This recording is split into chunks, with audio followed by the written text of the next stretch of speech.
lights went out 'cause you kept cutting the cord, and I started to fade into your gray. See, I finally opened up my eyes, and I saw me coming back to life. That I'd be better without you inside. It's time to be someone I wanna recognize. The future starts right now. I made a reservation, but you never came, so I'm checking out. The fire you stole away, I know one day we'll come back around. The future is now.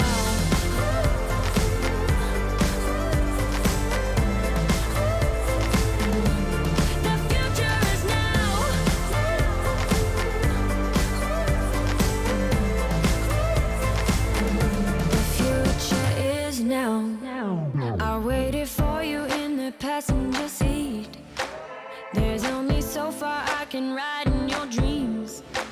While you were chasing everything else but me, I'm starting to break out from the gray. See, I finally opened up my eyes, and I saw me coming back to life. That I'd be better without you inside. It's time to be someone I wanna recognize. The future starts right now. I made a reservation, but you never came, so I'm checking out. The fire you stole away, I know one day we'll come back around. The future is now.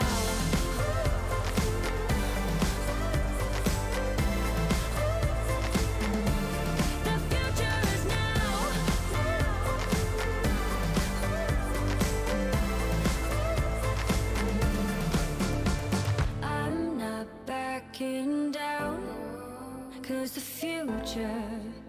the future is now. Not backing down, 'cause the future is now.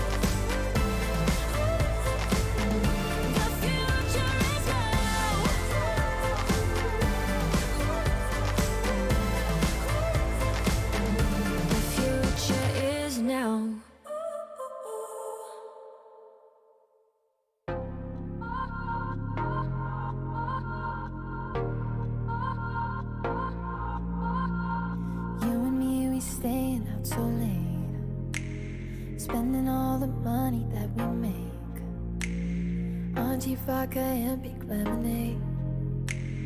We go hard at making big mistakes.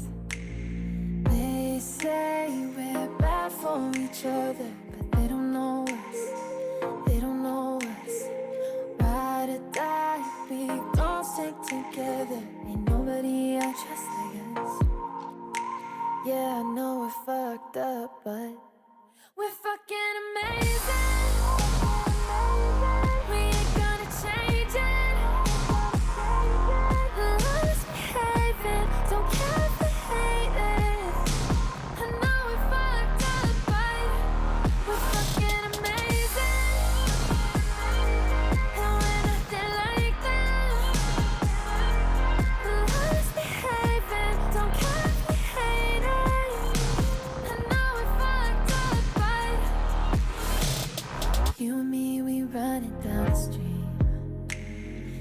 Just as reckless as we seem. I'll bail you out every day, take all your secrets to my grave. You and me against everything. They say we're bad for each other, but they don't know us. They don't know us. Ride or die, we gon' stick together. Ain't nobody I trust like us. Yeah, I know we're fucked up, but we're fucking amazing. We ain't gonna change it.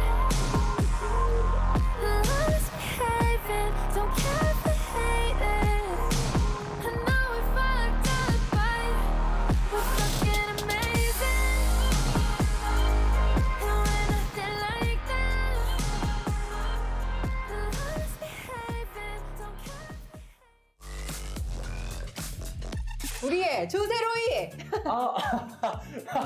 12명의 선수들, 진출한 선수들 쭉 보시면 어때요? 대단하다고 생각했어요. 준비한 전략이나 그런 거 다 뛰어나가지고 각자 개성 있게 열심히 연습한 모습이 보기 좋았던 것 같아요. 이번 시즌은 어디까지 올라갈 수 있겠다. 이번에 자신감이 많이 없었어요.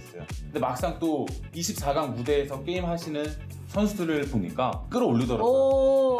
이거 안 되겠다. 수업 들어야겠다. 한 시즌마다 되게 좀 영해지는 느낌이야. 이번 시즌 나이는 좀 어떤가요, 성대 선수한테? 이때까지 했던 시즌 중에서 명단은 제일 화려하다고 생각해요. 독병이라고 한다면 부신님? 만날 수도 있잖아요, 성대 선수랑. 만나면 만난다는 좋죠. 저번 시즌에 이제 4강을 갔으니까 한 번 더 올라가서 결승까지는 가보고 싶어요. 화이팅! 반갑습니다. 반갑습니다. 진출자들 이렇게 보니까 좀 어떤 것 같아요? 굳이 등급을 매기자면 A 이렇게 모여있는 느낌이에요. 저거들은 좀 못하니까 김민철, 김명훈 선수는 좀 피하고 싶죠. 홍규가 안 나오고. 이거는 저는 언제나 좀 목표가 우승이기 때문에 이번에야만큼은 좀 뭐 이루고 싶어요. 열심히 노력해보겠습니다. 응원하겠습니다. 아유, 탑시드자님 오랜만에 뵙네요. 이번 ASL 시즌 9은 좀 어때요? 임하는 각오가? 제가 이번 시즌 하고 잘하면 다음 시즌까지 또 하면 프로토스 아니면 랜덤으로 도전할 거거든요. 이번 시즌이 테란으로 도전하는 마지막 시즌일 것 같아요. 군대 가기 전에. 그래서 잘 마무리하고 싶어요. 응원하도록 하겠습니다. 예.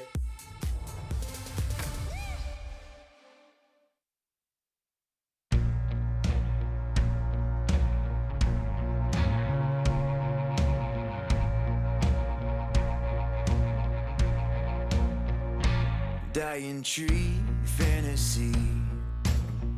Come talk to me. How did you get this way? I never thought I'd see the day. I tried so hard to bring you back. You're not Jesus Christ. You're not Jesus Christ. You're not Jesus Christ. I'm just gonna say it. I'll say it. This isn't what we wanted. We never thought that it would come to this. And I'm just gonna say it. I'll say it. You never really knew me. Stop pretending that you wanted to. Well, I'm just a man, flesh and blood. All I need is real love. Your ticket price is too damn high. I don't play with guns, 'cause bullet holes still remain. That don't mean I've changed. Bullet holes still remain. That don't mean I've changed. That don't mean I've changed. That don't mean I've changed.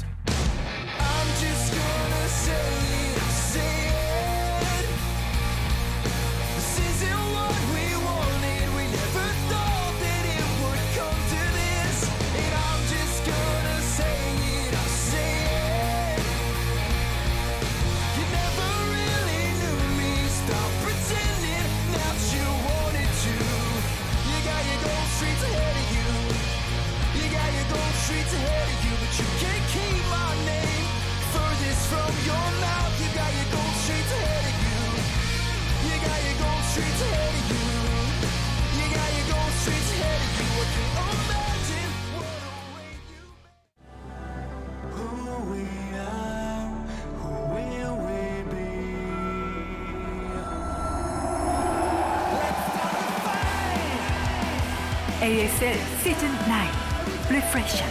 100,000 fists up in the air.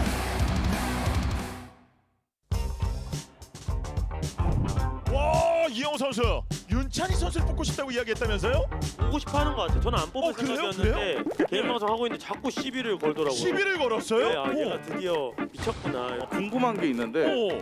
저를 뽑았을 때 우리 조를 테란조를 만들고 싶어 하는지 내가 누굴 뽑아도 상관이 없는지 그게 좀 궁금한데. 근데 그건 별로 중요하지 않아요. 제가 어차피 바꿀 수 있기 때문에 그쪽 뽑고 싶은 사람 뽑으세요. 어차피 제가 바꿀 거예요. 그럼 제가 괜찮으니까요. 괜찮다니까요. 자꾸 왜 그러세요? 그냥 하라는 대로 해요. 지금 오라고 하면 안 되나요? 그게 아니라 진짜 오나요? 진짜 오나요? 진짜 와, 예, 우리나라 고민도 없이 우리 조가 아마 편할 것 같아요. 아, 차로 명단만 봐도 얘 못 살아남아요. 못 진짜로. 살아남아요? 다른 조가. 일단은 뭐 생각 정리 좀 해보겠습니다. 그룹 A의 지명 시간이 됐습니다. 윤찬희 선수, 김태경 선수가 A 그룹에 가는 거 지금 원하고 있어요. 저한테 좀 어필을 좀 어필. 칭찬이라도 좋으니까 살 좀 빼세요. 노태경. 노태경. 이재호 선수는요?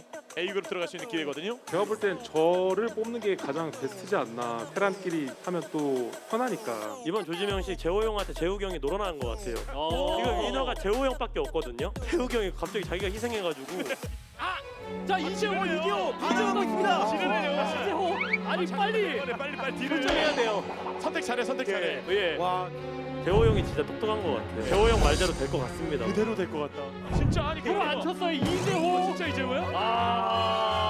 사실 계획한 건 아닌데 네. 보고 했는데 또 이렇게 되니까 또 신기하기도 하네요. 신기하죠.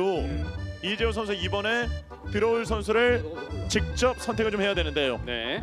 명훈 형 뽑아주세요 그러면은. 아니 야 이건 좀 해줘라 그. 아니 이거 그렇게 해놓고 그건 해줘야지 솔직히 그거는. 아니 그래 지금 삐졌어요. 이재호 선수 방 터졌어요. 이거는 굉장히 컴피티션이기 때문에 남조 잘 되는 거 생각 안 했으면 돼. 이미 저기는 물을 엎었습니다. 그럼 결정하도록 하겠습니다. 네, 저 눈치 계속 보면 안 된다고? 네. 옹 감독께서 계속 지시를 하고 계시고요. 감독이 손으로 사인을 보내고 있어요. 김명훈이에요. 아, 김명훈 선수 선택했어요. 네. 이거 좋네요. 네. 원래는 그냥 편안하게 짜고 하나를 가지고 이제 딜을 해보려고 했는데 그게 안 된 게 좀 아쉽네요. 여러 이제 이야기가 오가는 네. 가운데 지금 현재 조가 만들어져 있는데 김명훈을 와 빨간색 4개. 와. 황병영을 데리고 오고 김명훈을 D조로 아테란조 너무 재미없지 않나요? 그건 편견입니다. 정말 재밌는 조가 될 거예요. Today's matchup. 플래시 이영호, 몽 윤찬희, 라이트 이재호, 배럭 황병영. ASL 시즌 9 16강. ASL 시즌 9 Refresher. What's up, everybody? Now, more than ever, is a great time to stay inside and watch some StarCraft. Oh, yes. 퍼포먼스로 앞서가다 LG We are going to 넘버원 get this 에너지 interview 드링크 translated, and then we're going to hop 시즌 into our 9 games. 16강부터는 This is the start 새로운 now of the 경기장에서 round of 경기가 16 펼쳐질 here. 텐데요. ASL의 As 새로운 we're getting 이야기가 closer and closer to 이곳 getting 하시크 a 아프리카 StarCraft champion here 프로그램에서 for season 어떤 9. 선수들이 8강에 가장 먼저 And by the way, we are here 저희와 in the 지금부터 함께해 Africa 주시기 TV 바랍니다. Coliseum, 자, our 오늘은 new 16강 studio. A조 경기가 준비되어 Unfortunately, 있습니다. no studio 자, audience. 경기를 앞두고 있는 4명의 테란 But 선수들 when things 지금 get 바로 better, we hope you 만나보겠습니다. guys can 자, come down 이재호 and check 선수, out our 이영호 place. 선수, Yeah? 윤찬희 선수, 황병영 선수 나와주셨습니다. 안녕하세요. All right, hello to all of our players. 자, 먼저 이야기 나눠볼 선수는 이영호 선수입니다. 안녕하세요. Let's go to you first, Flash. 최근 Hello, 여러 hello. 가지 이슈들로 인해서 경기장에서 팬들과 함께하지는 못하지만 이영호 So 선수 이렇게 because of 새로운 coronavirus, we can't have 경기장에서 fans in here 시즌 9의 today, 첫 but- 경기를 앞두고 계십니다. 좀 어떤 것 같으세요? We've got a new studio, and these are our first ASL matches. How do you feel? 저는 오히려 지금이 더 긴장되는 것 같고 제가 약간 I've never been to this studio before, so I feel a little bit uncomfortable. It doesn't feel like I'm quite at home. 근데 네. To be honest, I like having fans come and watch me play. I feel like I feed off of that 오히려 좀 energy. 긴장이 되시는 것 같은데 자 지난 조지명식에서 사실 윤찬희 선수, 황병영 Anyways, I'm feeling a little bit 선수가 more nervous 누가 not 더 having a 이영호 studio 선수의 audience. 수제자냐를 두고 굉장히 So, 어필을 했었죠. Barracks. 스승의 입장에서 Mong and 좀 Barracks, 어떤 excuse me, were 선수가 arguing 또 over which 나의 pupil is really the true student of Flash. 윤찬희 So can we settle this once and for all? Who is truly your 계시는데 best student out of these two Terran players? 아니 둘 다 제자고요. 그 아무래도 현역 때는 배영이 형을 진짜 많이 좀 같이 plenty of these guys 많이 I've 얘기했고 mentored 아프리카 와서는 back, 또 몽이한테 좀 많이 in 힘을 my earlier 쏟았던 것 pro 같아요. gaming days, I used to talk to 근데 Barracks a lot. 둘 다 결과가 But 잘 since you've been 나온 on 것 같진 Africa 않아서 좀 아쉽긴 한데 I've definitely spent a lot of time with 일단 Mong. 저부터 좀 살아야 돼가지고 I feel bad because sometimes they haven't brought the same 열심히 results I had hoped 네. for. 자 다음으로는 since we're in the same 16강에 group. 정말 오랜만에 Oh, 진출한 sorry, didn't catch that, 윤찬희 guys. 선수와도 좀 인사를 나눠보겠습니다. 안녕하세요. Over to you, 안녕하세요. Mong now. 무려 5시즌 만에 16강에 It's been a long 진출을 time seeing you in the 했는데 round of 16. 이영호 After 선수에게 5 좀 seasons, you 선택을 finally made it to the round of 16. 당하셨어요. 네. 경기 앞두고 계신 소감이 어떠신가요, 윤찬희 선수? In the group nomination, Flash picked you. How do you feel going up against 그러니까 후회 Flash? 안 하려고 연습을 진짜 많이 하고 왔습니다. 평소보다 더 많이 하고 와가지고 네. 기대해도 좋을 것 같습니다. I'm really here to try to 사실 not 이제 disappoint 종족이 좀 myself. I 편향돼 practice 있어서 harder than ever. I'm 4테란조에 속해 feeling 있다 ready 보니 today. 연습 상대 구하시기가 좀 녹록지 않으셨을 것 같은데 어떤 선수와 좀 연습을 많이 하셨나요? 제가 In this all-Terran group. 4테란조 만들자마자 테란한테 연습도 Excuse me, 하달라고 how 딱 is your practice going 돌렸는데 into this? 딱 지성이랑 기석이만 해준다 그러더라고요. 그래서 그 둘이랑 열심히 했습니다. 사실 There are only two ASL Terrans that help me in 내에서 practice 윤찬희 here. 선수가 테란전이 살짝 I 약하다는 won't go further than 이미지가 that. 있잖아요. 좀 극복해 오실 좀 묘수를 준비해 오셨나요? 저는 테란전이 Whenever it 약하다고 comes to 생각 안 ASL, 하는데 네. 방송 You 경기 seem to have 때 struggled 매번 against Terrans. 말렸던 What's your 것 take on 같아요. that? 5시즌 내내 그냥 뭐 어떤 I don't 종족이든 think 간에 I'm weak 그냥 against Terrans, but 방송 경기 때문에 말린 거라고 생각을 하지 태태전이 약하다고 whenever I have a 생각하지 broadcasted 않습니다. match, it doesn't 그래서 seem to 오늘 go as 한번 well. So 확실하게 I don't think 보여드릴게요. it's so much a problem with 기대하겠습니다. 자, 다음은 my 이재호 issues with 선수와도 좀 TVT. 인사를 It's more just me 나눠보겠습니다. struggling to 안녕하세요. perform in live matches. 이번 시즌 Over to you, 나이 Light. Hello, he says 조지명식의 hello. 진정한 승리자라는 평가가 다수 있습니다. 어떻게 생각하세요? A lot of people say that you're the real 진정한 beneficiary of this group 승자는 nomination 이용규 선수가 process. How do you feel 아닌가 going into this 싶고 today? I think 어쩌다 보니 that 좀 운이 the 좋아서 highest 걸렸던 것 같아요. beneficiary is 그래도 actually 어느 Larva. 정도 본인이 I think I 원하는 got 조를 lucky in 좀 this 이렇게 group 꾸릴 수 nomination process. 있으셨잖아요. 네. 컨디션은 좀 어떠세요? Yeah, but you made the group as you wanted. 오늘 새로운 Yeah. 경기장에서 해서 그런지 약간 좀 싸늘한 Since we 기운이 are in the- 감도는데 오늘 in the new 경기를 좀 studio, 잘해서 꼭 I feel a little bit 올라가고 colder than 싶습니다. normal. 이 최근 세 달 동안 온라인상의 I hope I can play games as I had 테란전에서 70%가 넘어가는 고승률을 좀 자랑하고 계셔서 뭐 어떤 분들은 오늘 충분히 이재호 When we 선수라면 look at your 2위로 online 올라갈 win 수도 rate against Terran, you have 있다라고도 an 얘기를 over 하세요. 70% 본인 win 생각은 좀 rate. 어떠신지 듣고 A 싶네요. lot of people are expecting that you might even 사실 make it out first. 1위로 올라가면 How do you 참 respond to that? 한데 너무 막강한 선수가 Yeah, 한 that'll 명 be great if I can 있어가지고 get out first, but 1등보다는 I 2등을 think there's at 더 least one very 노리고 difficult 왔습니다. opponent to defeat. Referencing 알겠습니다. Flash. 자 마지막으로 My 황병영 goal is 선수와 to 인사 make it out of the 나눠볼게요. group. 안녕하세요. Second, if at all. 자 Let's 조지명식에서 go to you now, 김명훈 Barracks. Hello, he 선수와 says 좀 hello. 자리가 바뀌면서 So in the group A조에 이렇게 nominations, 16강 첫 경기를 펼치게 되셨는데요. 그때 기분은 좀 어떠셨나요? Oh, excuse me. They're talking about the interactions he had with Queen in the round of 16. What was going on in your mind in the group nominations? 다 잘하는 선수기 때문에 Well, 뭐 whichever group 사테란조가 you're 오히려 in. 더 연습하기에는 더 편해서 네. 뭐 괜찮았던 것 같습니다. everybody's really strong, 기대를 so it's 정말 very 많이 hard to 하고 really 계세요. dealt a good hand. 24강에서 황병영 선수의 경기력을 보고 충분히 8강도 갈 수 A lot 있을 of 것 fans 같다라고 are 좀 말씀하시는 분들도 thinking that 굉장히 you're going to bring some 많으신데 real awesome 본인의 results 좀 today, especially with your 경기력 recent 8강 performance 갈 수 looking so 있을 것 good. 같나요? Do you think you can get out of this group? 오늘 제가 생각하는 이제 제일 잘하는 선수들이 오늘 같은 조에 있어가지고 I think 좀 힘들 personally, 것 같긴 한데 all 그래도 three of these other 선수마다 다 players are very 맞춤으로 strong. 준비를 했기 때문에 자신 네. 있습니다. So it's going to be 자, 네 top 분 hard. 모두 They're all 오늘 top 조가 Terrans. 쉽지만은 않을 것 같다라고 좀 얘기를 해주셨는데요. 또 팬분들은 이 내부대 선수들에게 어떤 he says he's 점이 좀 practiced hard. 궁금하셨는지 He has some stuff to 질문을 show, 전달해 but love to 드리겠습니다. see. 먼저 이영호 선수 마이크 받아주시고요.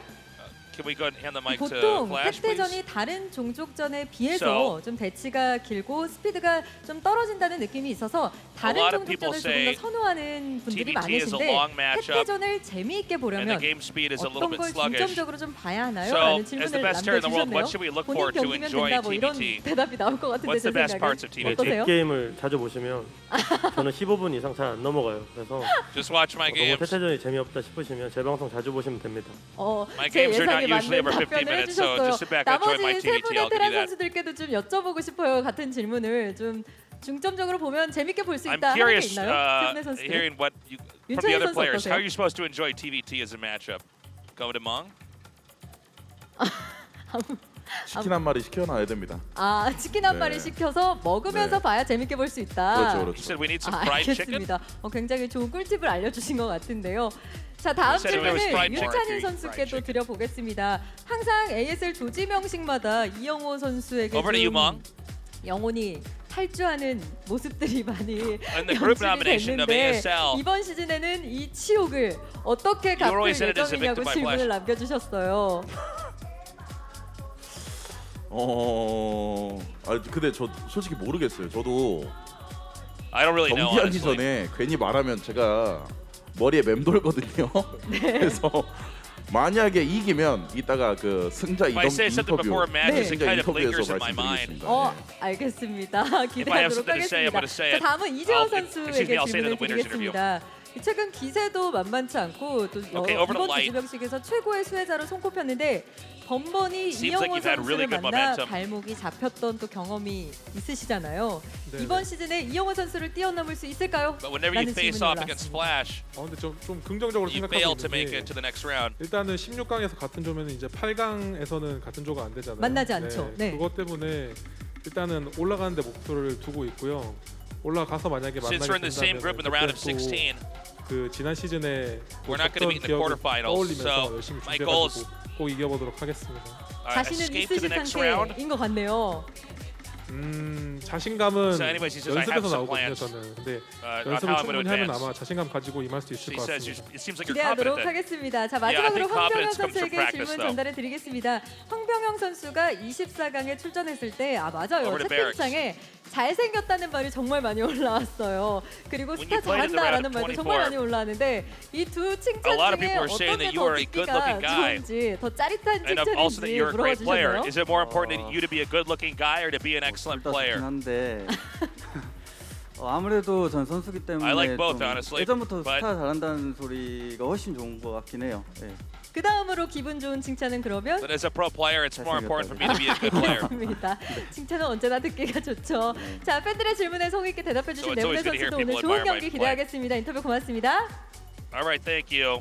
That does it for the LG interview. 울트라기어와 핫식스가 함께하는 And, ASL 시즌 9 16강 Have to A조 break 경기 the 과연 fourth wall 어떤 here. We're going to have 선수들이 to get this 8강에 audio 가장 fixed 먼저 here before we 진출하게 start 될지 casting this. The 지금부터 program 저희와 game 함께 is so loud, I 함께해 can 주시기 barely hear you. 바랍니다. 지금까지 Can 이영경이었습니다. you say something again? Hello, hello. ASL this is- 시즌 9 I don't know what happened to our mic. Sorry. All right, so Yeah, I can't hear myself at all. this is, there's few obstacles when it comes to casting, but audio is the great one. So, anyways, we'll get that sorted out.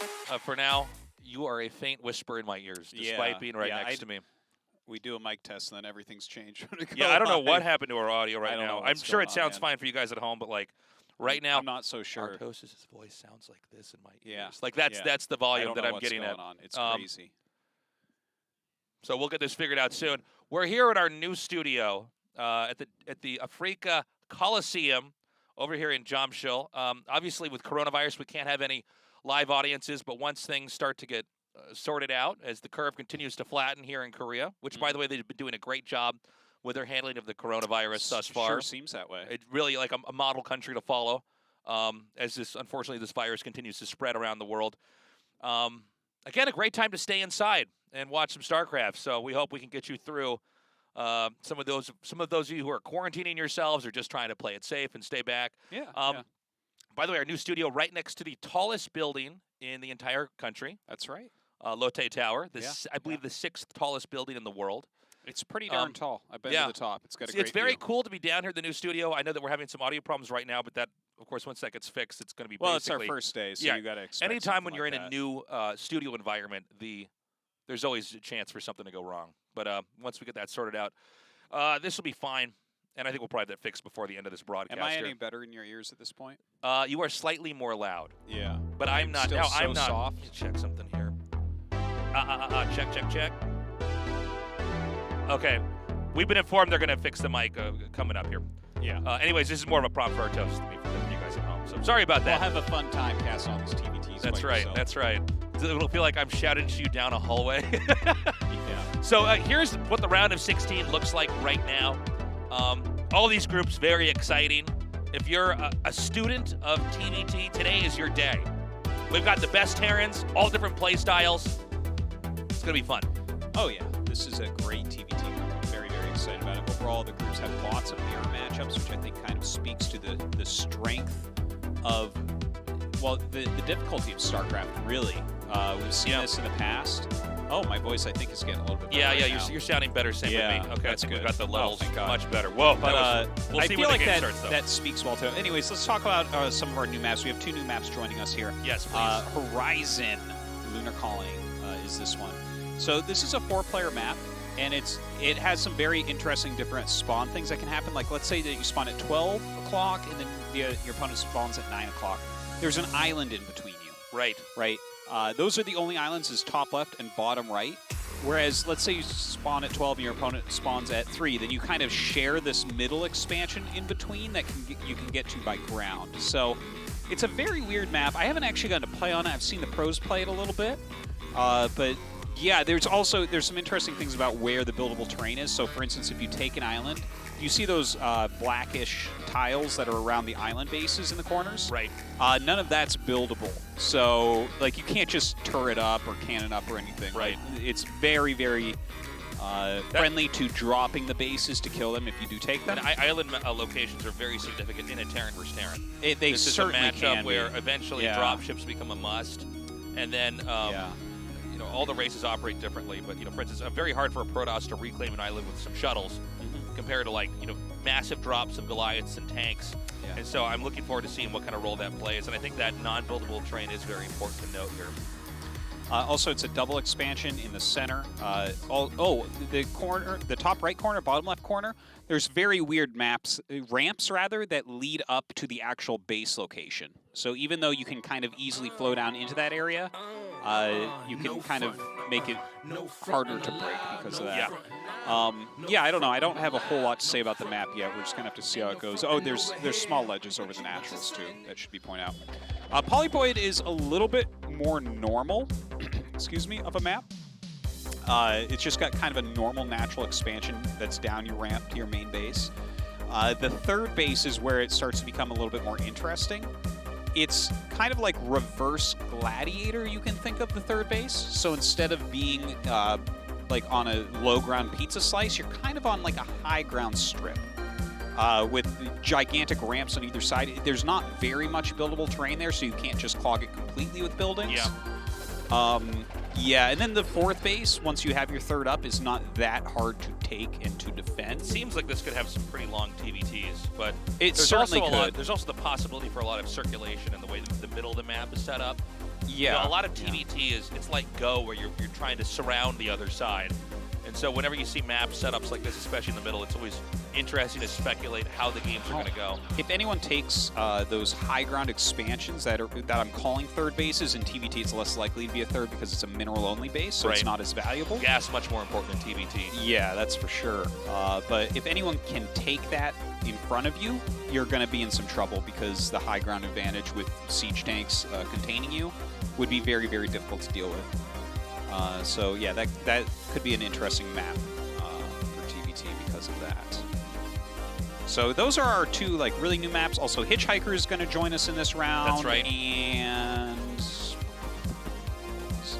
I can't remember. Whatever. We'll see it when it comes.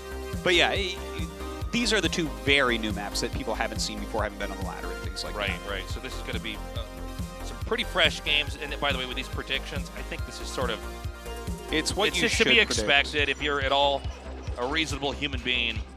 This is the order you expect it to have happen. Of course, Flash will always get out first. He is, of course, still regarded as the best player of all time. Yeah. There's tournaments he hasn't won, but there's also tournaments he hasn't been in. Yes. To put it one way. Light, the recent KSL champion, obviously a top-tier player, but people still regard Flash as probably better. Yeah. To be honest, when you watch them both play right now, it doesn't feel to me like Flash is completely better than Light. Light is in ridiculously strong shape right now. And that's saying a lot in a mirror matchup. Yeah, no, Light is quite fantastic. In fact, all four of these players are very strong TVT, which I guess we can talk about some, because first matchup here is going to be Flash against Mong, who's kind of like his student in a way, and is kind of known as like mini Flash in a lot of ways, because his macro is very, very strong. He plays a very similar style to Flash.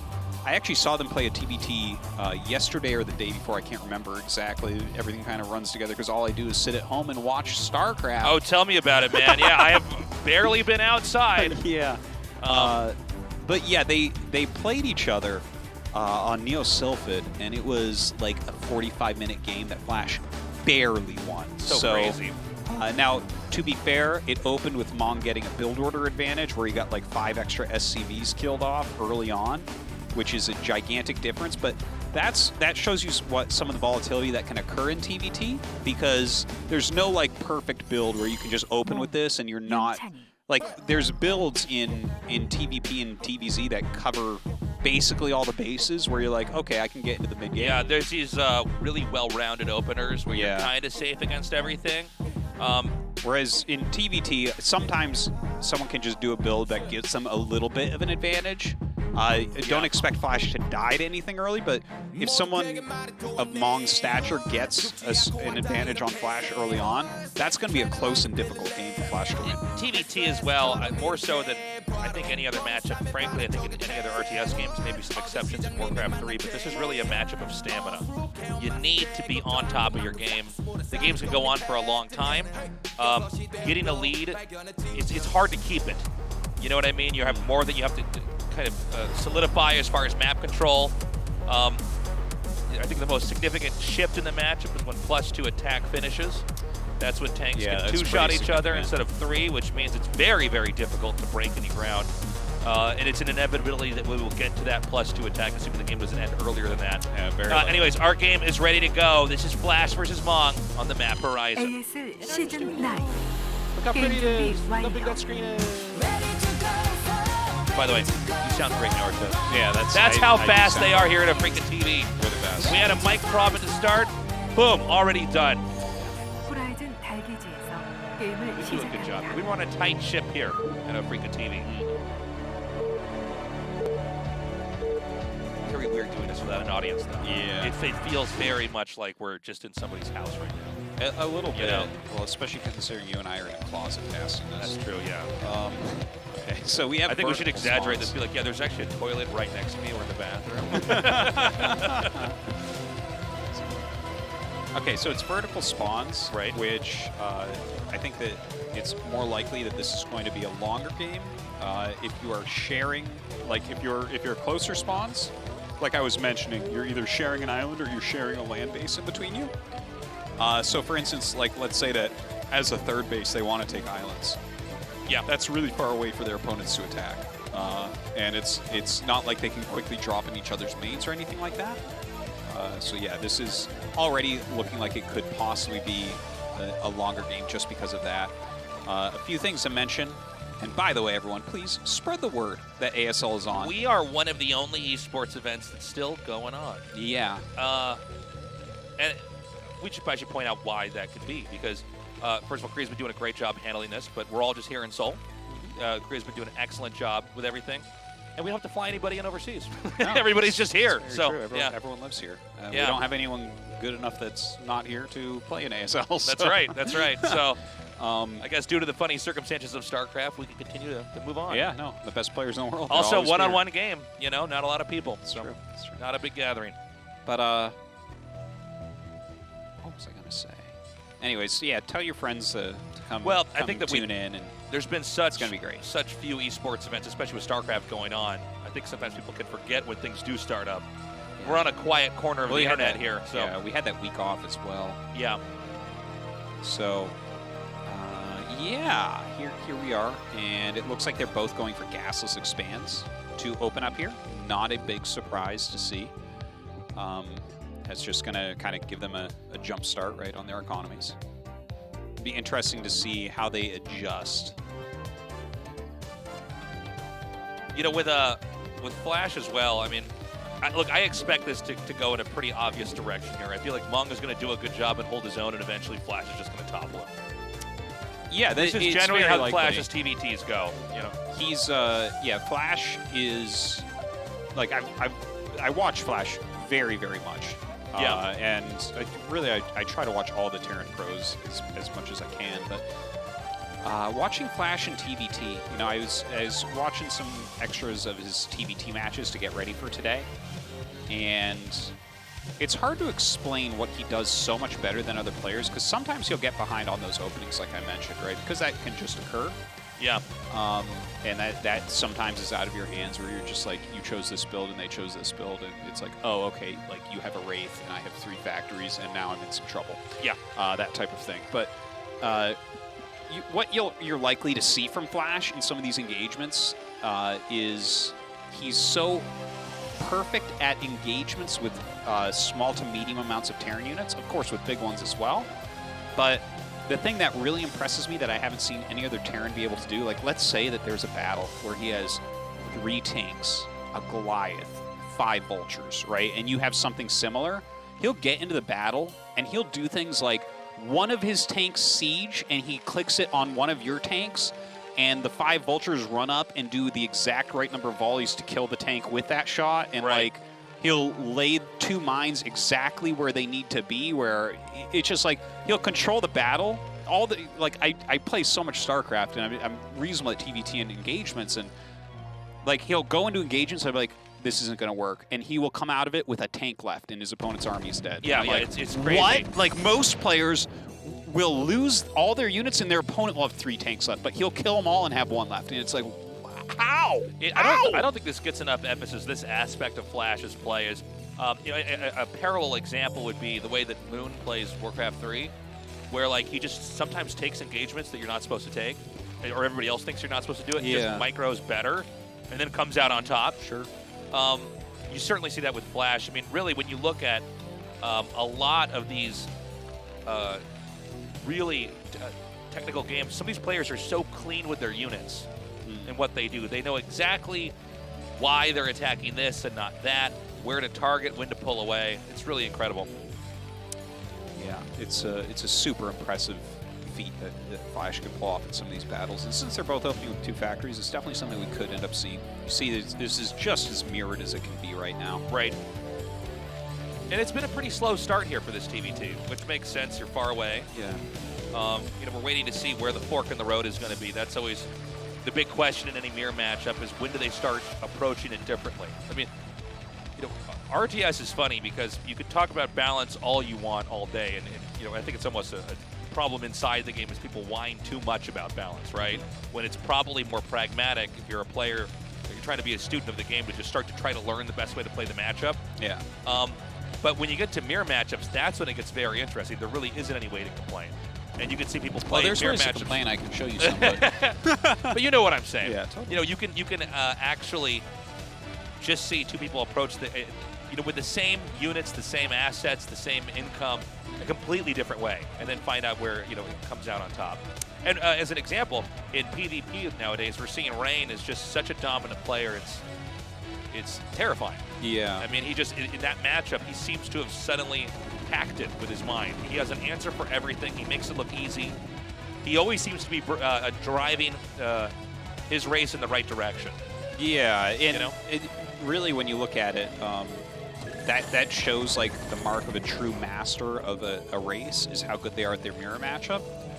We had this with they have Jaedong the and same CVC as well. Yeah, Jaedong had the greatest CVC win rate of all time.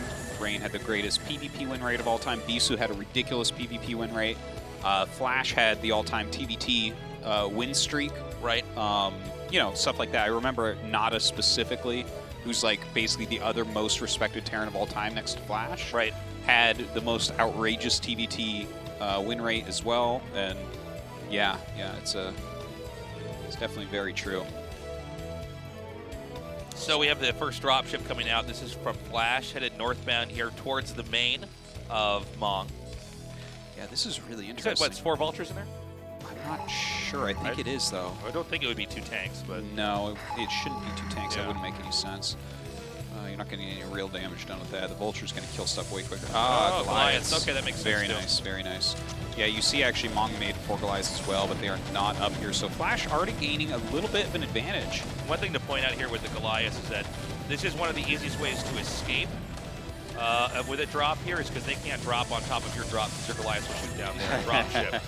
And of course, Goliath missile range is not quite done. So this is a very unique moment. It doesn't do a lot of damage, but of course it's something. Yeah, early game, Goliaths actually beat everything in TVT as well, which is this really funny, weird thing where it's like they beat Vultures early, they beat tanks early, yeah, they kill SCVs, they kill everything early on. There's a funny thing with Goliaths. It's similar to like the Dragoon situation, where if you just have a certain amount of Dragoons, yeah, then they come out way on top. Goliaths, you can see this as well at times.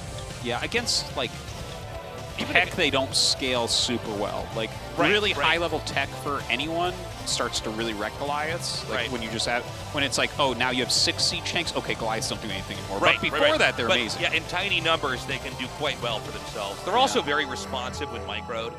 Yeah, they shoot very quickly. Right. They have the quickest lock-on of any Terran unit. Yeah.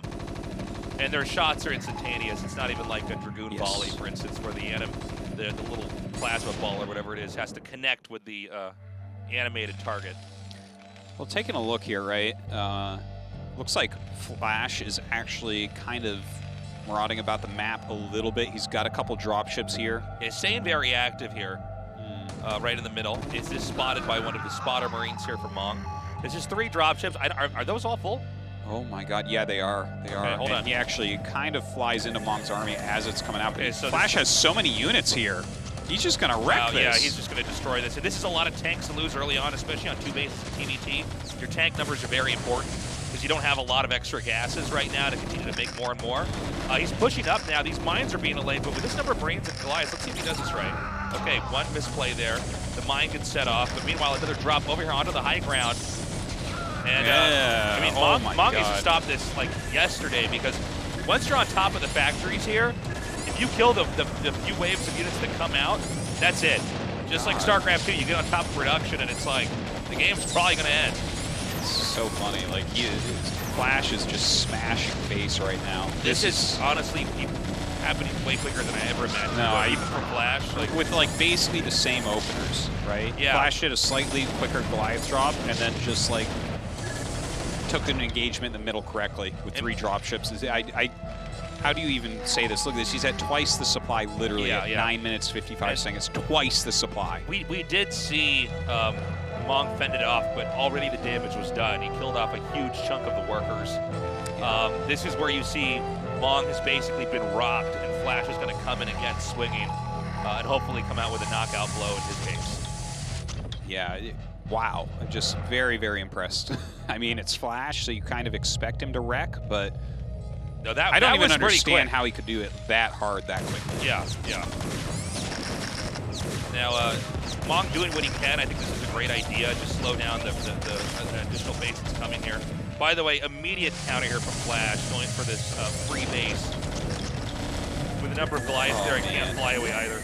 Yeah, he's kind of on top of everything. He's taking his own 3rd base while denying his opponents and killing it. By the way, I'm no TVT expert, but what I could see from this is that Mong went for vultures with mines to incorporate off the 2-base play, and Flash instead has not really made any vultures and has gone straight for tanks and Goliaths and drop ships. Yeah, so if you go for vulture play, what you generally want to do is gain map control early on, so you're basically going to skip some of the higher tech units early to get that map control, so your opponent can't do things like what Flash has done here. Instead, Mong, he went Goliath tank and then started to add vultures, and I don't really know what his plan was with that, because he had no sort of map control, and then it's like he has a medium amount of vultures for a little bit, and that doesn't really... Like, you don't go vultures when you're contained or just sitting in your base. You don't go wraiths when you're just sitting in your base. You know, you do these things when you have some sort of presence. And that's not what we saw. The fact that he's using the SCVs as surround mines. Yeah, it's like... He's showing off now. I'll tell you, my butt was flexed the entire time I was watching those SCVs attack the mines. Well, Mong fights back, but ends up feeding into Flash here. Flash is now over double the supply, is dropping in the main. And usually when you see a lead like this, it's going to be drop after drop after drop until eventually Mong is completely toppled here. Yeah, there's no coming back in a situation like this. There just isn't. This Goliath is just still there. Might as well just hit this depot. Yeah. There it is, GG. I think in a timely fashion, Mong just taps out. He knows that there is no coming back from that, especially not against Flash. That's so funny. He just shows his strength each time. You'll see him sometimes on stream have close games and stuff. Then he comes here and he's like, "Oh no, I know what to do. Don't worry." Yeah. I feel for Mong, but I mean, look, there's a reason why out of all games ever, Flash is the greatest. The greatest. I mean, this game's been out for over 20 years. We're still learning about it, but Flash is still basically always at the front, at the forefront. Yeah. Okay. Well, the screen says it better than really we can. Yeah. It's going to be all TVTs today, guys. I'm down for it. I like it sometimes when we have all of one matchup. Oh yeah, no, I'm excited about it. Like even for me, like as a non-Terran player, it helps me really just zero in on this matchup that I don't play and try to figure it out and unpack it. Especially if you're somebody who's trying to learn Terran at home. I mean, this is the time for you. I got to go to a break right now. We'll be right back.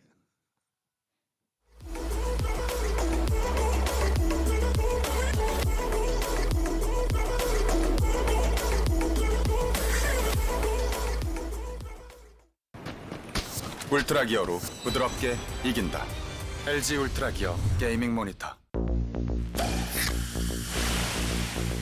짜릿함이 마칠성 사이다 정감이 마칠성 사이다 70년이 사이다 칠성 사이다 우리 입맛엔 칠성 사이다가 좋아요.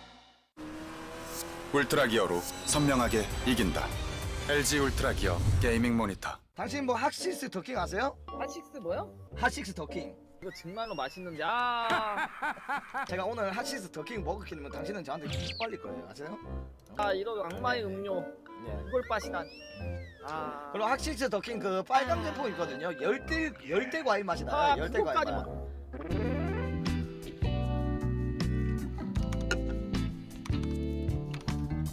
자신 있으세요? 울트라 기어로 선명하게 이긴다. LG 울트라 기어 게이밍 모니터.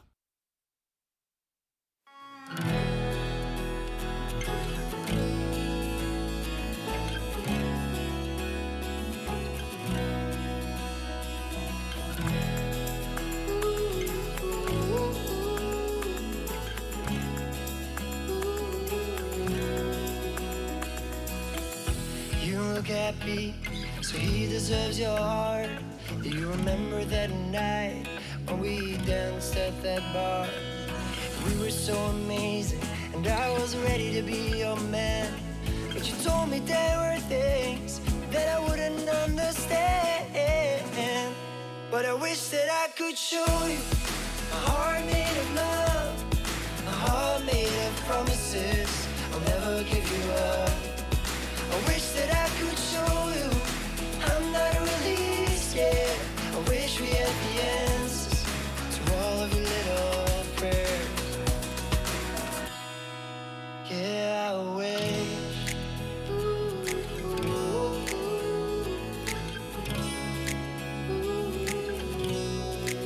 Sometimes I think about that night we had too much to drink.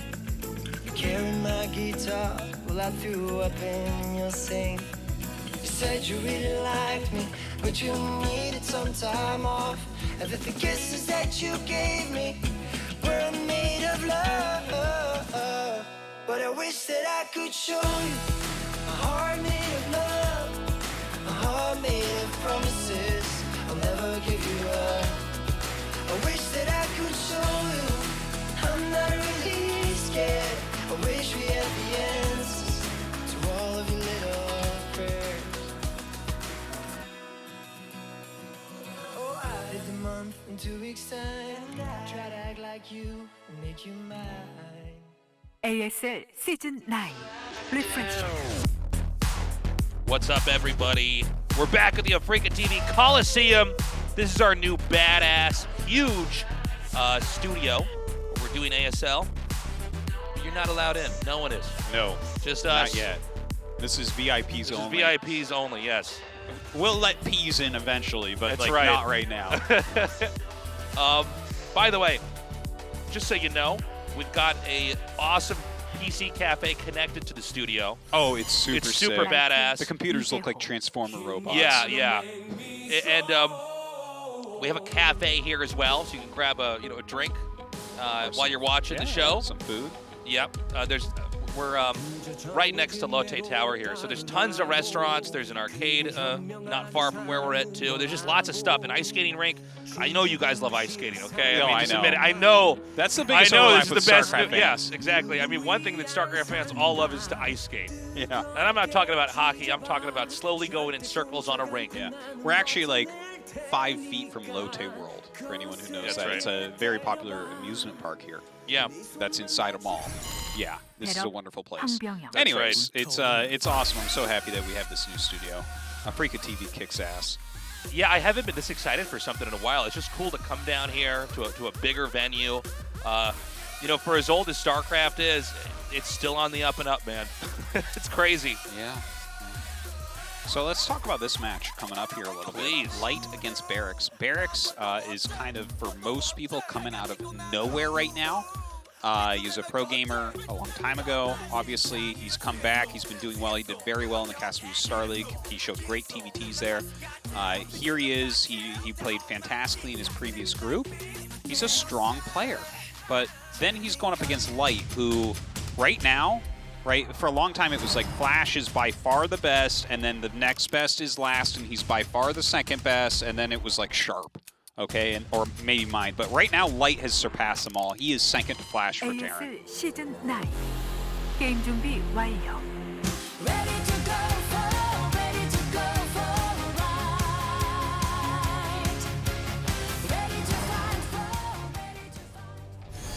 호라이즌 달기지에서 게임을 시작합니다.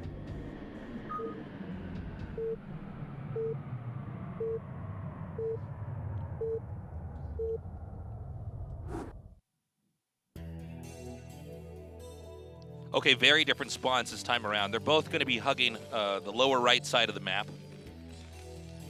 Yeah, all right. That's actually kind of exciting because this is the one that shares. First off, there's a bunch of dead space in between their bases, so you can't just put like turrets or Goliaths or anything down there.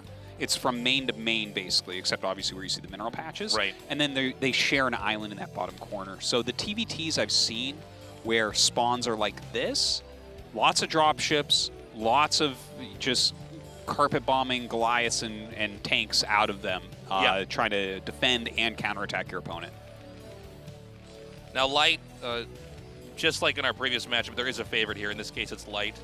I think a lot of people are very hopeful to see how Barracks does. And I really love that we have some of these players that, you know, it's not just all the old school guys, right? I mean, not that Barracks hasn't played for a while, but it's not just Flash and Light and Lass. You know what I'm saying? Yeah. I guess Lass is probably a better example of someone who's newer here. But it's good to have young blood. It's good to have new people to be talking about, right? Totally. No, it's having some of these new guys that are still rising up, people like Rush and Barracks and Sorry and others. Yeah. It's just very exciting because they bring their own flair. They bring a different type of StarCraft, you know? Right. As much as I love to watch Light and Flash, and they are my favorites, you know, Barracks is cool. I really like his play as I learn more about it and what he kind of favors doing and everything. He has some very fresh, cool builds. And it's also interesting to see the different takes that the player has on the race. I mean, one thing that I think is unique with Flash is that he's proven that you can play a very withdrawn, generalized style at the start. I mean, right at the early builds, right? Yeah. I mean, even when he was doing his builds with Protoss, a lot of times you don't really scout. You know, and it is something he's done with Terran as well, where, you know, in the early days of StarCraft, people were scouting earlier and earlier. You know, it used to be you'd scout after your first depot, your first pylon, and then it got pushed further back. And by the time we're at now, it's sometimes you don't scout until you have an attacking unit like a Dragoon, for instance, to check across the map. And Flash was somebody who really pushed that forward, where you know, these different play styles that get built in. I mean, for instance, let's look at Sharp. Very interested in engaging, right? Yeah. In some ways, kind of the opposite of Flash. Flash, a lot of times, is staying back until he knows there's a specific tack that he activates that he knows he's going to win. Sharp takes a lot of fights, right? Each of these players bring their own approach, bring their own play style, and that's what makes it so cool. Is we get to put them together and see which one really comes out looking the best. Yeah, and I mean, you really, this is kind of the beauty of StarCraft and why it is such a fantastic game, is everyone plays differently. Yeah. Like, to such a degree, it's actually hard to explain to people that don't live and breathe this stuff. Like, there are players where you can see their first depot go down and be like, oh, I know who this is because of where they'll build it. Because even the building placement inside their mains, And then stylistically, you'll be like, oh, this is a build only 2 people in the world use, and it's this guy and this guy. Like, you know, it's like, oh, is this guy going Wraiths for no reason? This is Leda. Yeah. You know? Yeah. You know, there's all sorts of stuff like that. But yeah, it's, oh my God. Speaking of going Wraiths. Yeah, look at that Light. 1 base, 2 port. Now, correct me if I'm wrong, but this is, it can be strong, but it can also be punished very hard, right? Yeah, he's playing against a gasless expand here. If Barracks catches on quickly that this is a Wraith opener, he will get so far ahead that he will make Light look like a newbie, but you can't really expect this very well. Because here's the thing, right? Barracks is going to have a better economy, and he's going to have the type of money where he can put down defense for absolutely everything. Oh God, okay, good. Yeah, I was going to say, you need more than one Marine in a bunker. There's something truly funny about when only the one Marine gets in the bunker and you realize, oh, we don't have to respect this thing at all. You can walk right by it. One Marine's not going to kill anything quickly at all. No, it's very true. Okay, so the wraiths are being made right now. Let's see if he goes into Starport. If Barracks does, it's very common to go Starport in a situation like this. Okay, so Light is going to get an advantage here. His wraiths are much quicker. His wraiths are going to be popping out before the Starport's even finished. So he is going to be up like 4 wraiths basically the whole time. This could quickly go towards Light. Okay, so Light actually shows the first Wraith. Now, remember those Marines that were being sniped earlier? Now that really matters. Yes. Right? I mean, a few Marines can take on a Wraith, but if you get them down to 1 or 2 here, and this is what's happening. By the way, the Barracks has landed. That's actually Light's Barracks that's producing his own Marines here. And this is where the damage is going to start to mount. Okay, there's no real tech out here for Barracks just yet. He's making Marines. He's sending them back here. And this little area is going to get eaten away at with these Marines. In fact, you can even put a Marine behind the mineral patches. I love this. The Marines are actually adding a lot here. That is a lot of DPS to add into this. And he's losing additional mining time going after them. Look at this. And the Wraiths can actually just run behind the Marines here, too. This is so funny. And we're just... a Wraith has 1 more range than a Marine, right? Oh, I don't know the numbers on that, actually. I think that's true. I might be wrong, though. Maybe. But I believe it's just a little bit over. Because the range isn't that long, but the range isn't very long for Marine with no range upgrade either. So the tank is out here. Now, the tank is going to eliminate the problem with the Marines, but he needs anti-air. Yeah. By the way, is he getting cloaked behind this? I wasn't actually looking at an add-on. He has an add-on making right now, I believe. Oh my God. This is so sick. Yeah. You know, the PvT is statistically usually the longest matchup. Sometimes PvP goes to insane lengths. So in some ways, PvT is kind of the most epic of the matchups. It gets so crazy in the late game. But we're seeing just how skilled, Light or Flash in our previous game is. I mean, he's coming in here. How many SCVs has he killed already? Oh, the game is already his. Yeah. Like, he's killed so many SCVs, it's not even funny at this point. And the fact that you see Barracks sending all his SCVs to try to get 1 turret up frantically, the thing is his tech has been countered as well. Yeah. It's like, there isn't some sort of comeback trail here for Barracks. By the way, you can control Wraiths just like Mutas. Yeah. They're obviously not as strong as Mutas with no glaives, but you can absolutely abuse the other player by just swinging through here with these Wraiths. And they paid for themselves and more at this point in time. Note he's halted Wraith production. Now, the only real problem that a Wraith has is it almost can never actually confront anything, right? The only reason why this worked is because he was so surprised by it and he had such a small number of Marines and the damage just kind of mounts, Yeah. Well, it was a really kind of interesting counter against this gasless expand. I've never seen it done quite like that, but in these close spawns where his Wraiths get there in like seconds. When's the last time you saw spawns like this? It's like close by air Python. It's like, that's the range that we're looking at here.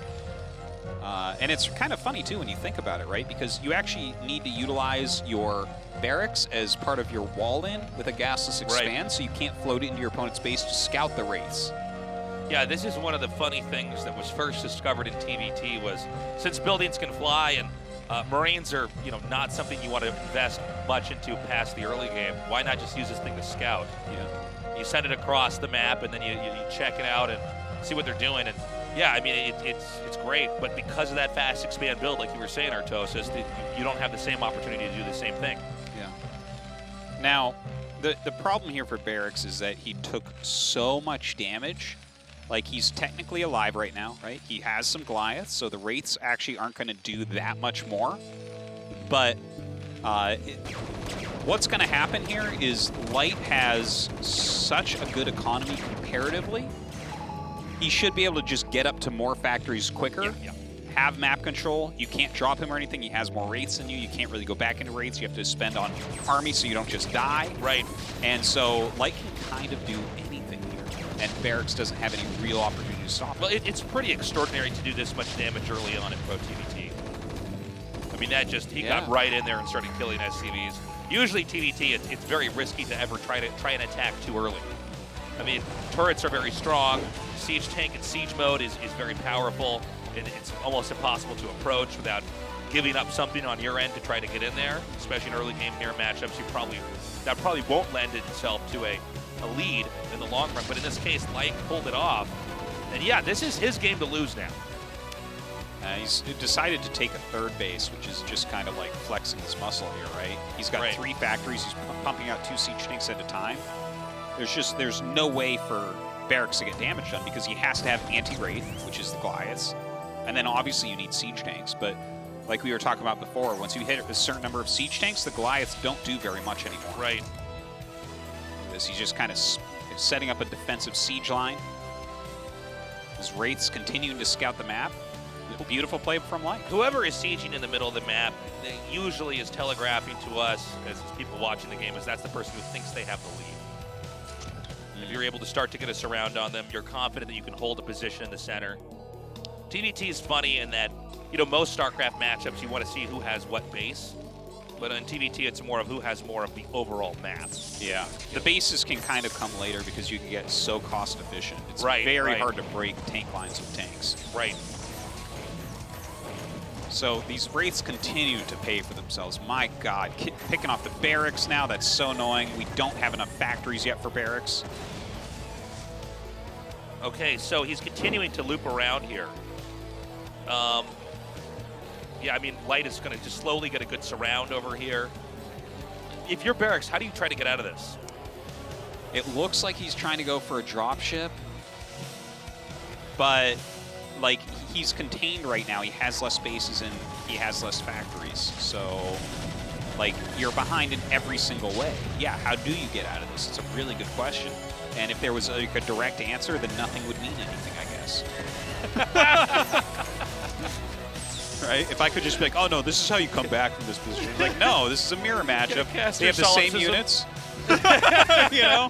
It's like, he has more of the same units and in a better position. We're here to talk about this, but nothing we say means anything. We're just yeah. Look at this. Well, he's going to try to come down now. Yeah, again, very hard to break siege lines here.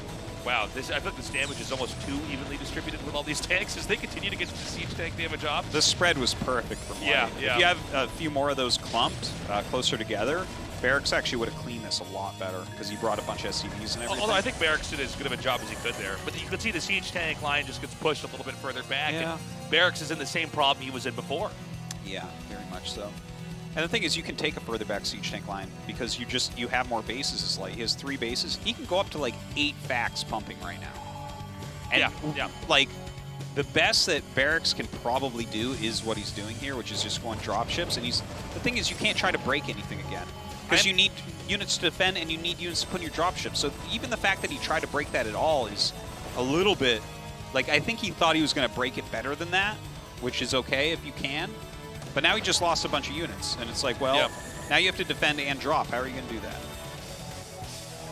Because let's not forget, Terran, just with mech in general, units scale insanely. Like 1 siege tank is garbage, 2 siege tanks is meh, 3 siege tanks, okay, now we're talking. 20 siege tanks, Stasis, nothing kills it. It's so funny because the damage that, you know, let's say 20 siege tanks always get to do their damage first.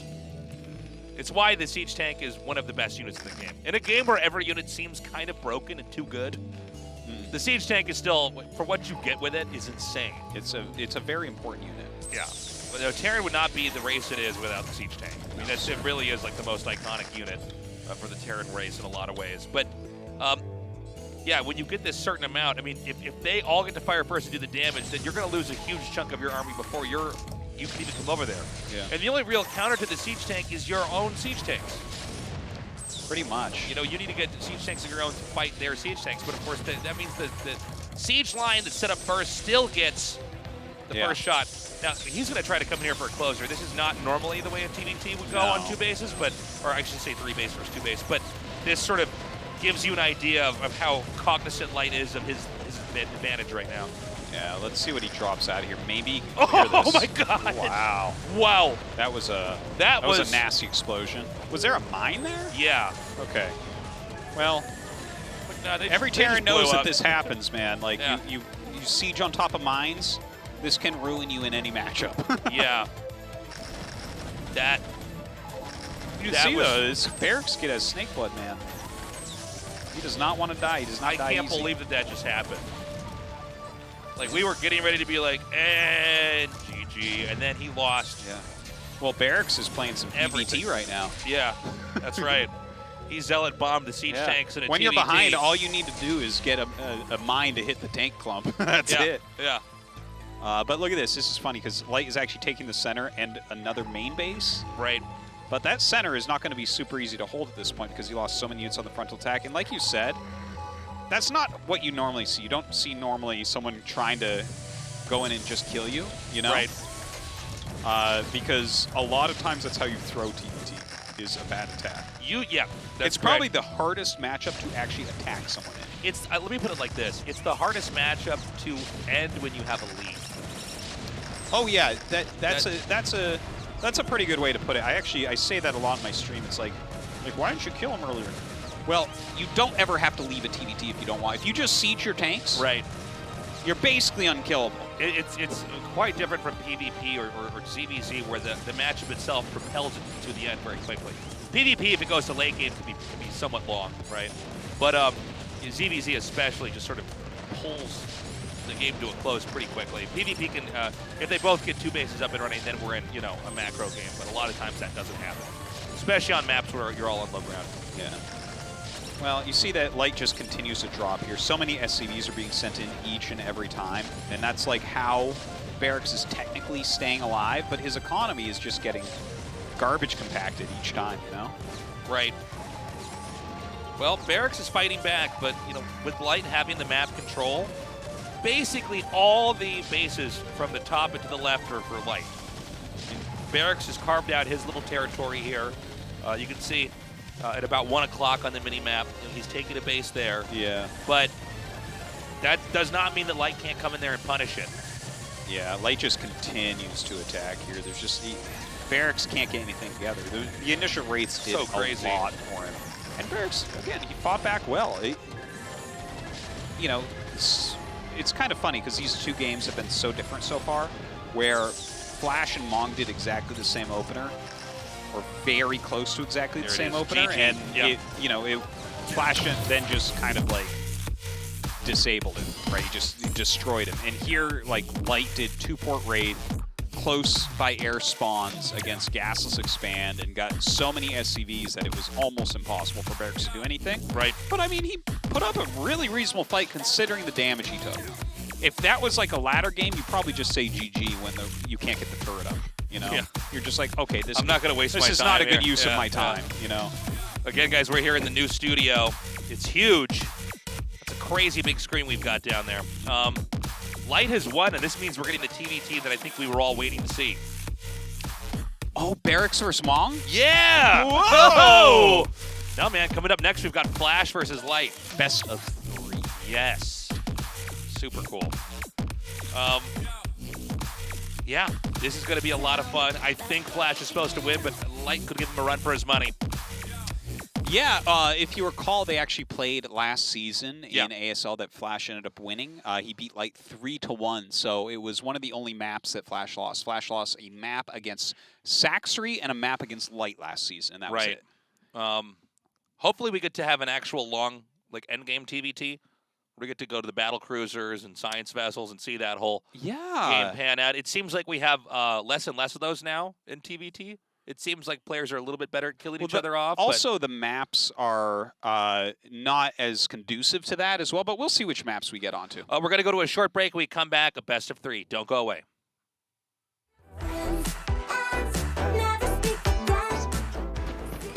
울트라 기어로 부드럽게 이긴다.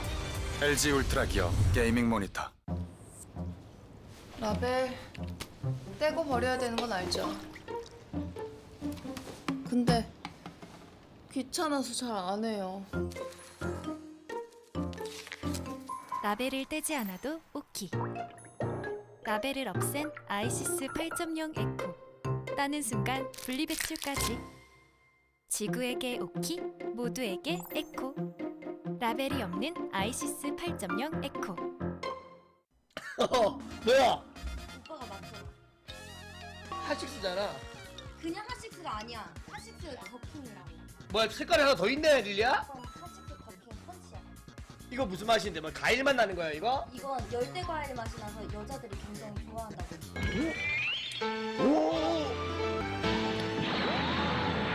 이 과일맛 나면서 되게 상큼한데?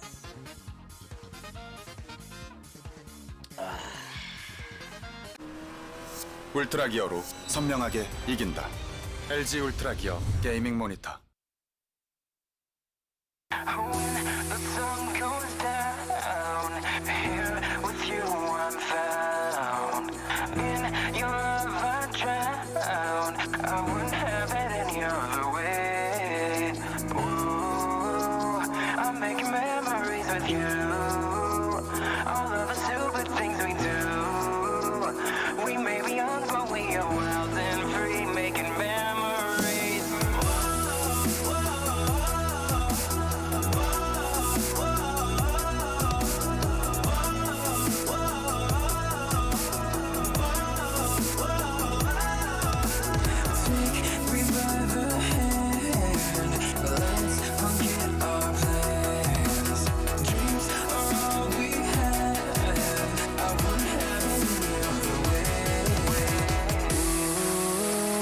I'm making memories with you. All of the stupid things we do. We may be young but we are wild and free, making memories.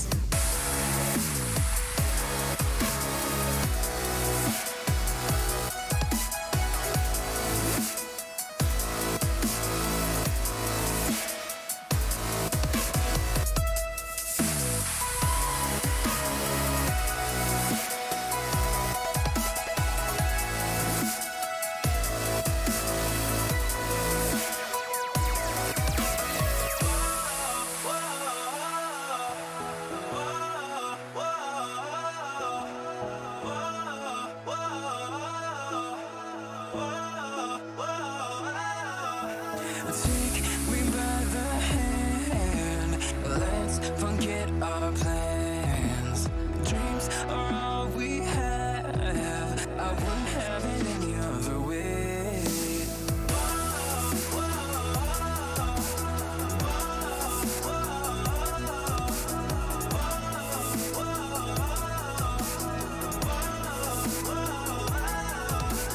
When the sun goes down, here with you I'm found.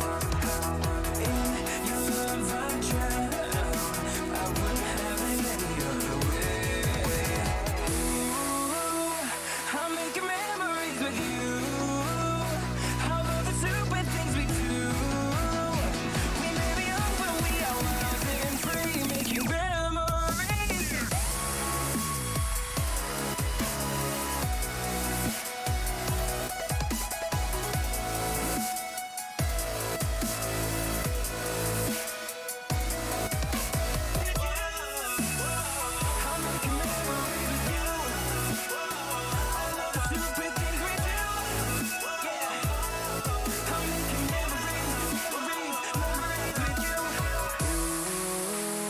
I'm making memories with you. All of the stupid things we do. We may be young, but we are wild and free, making memories.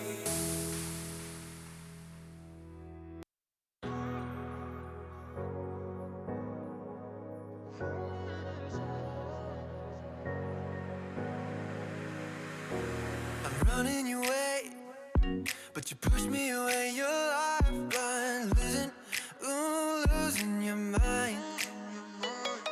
I'm here for you, babe.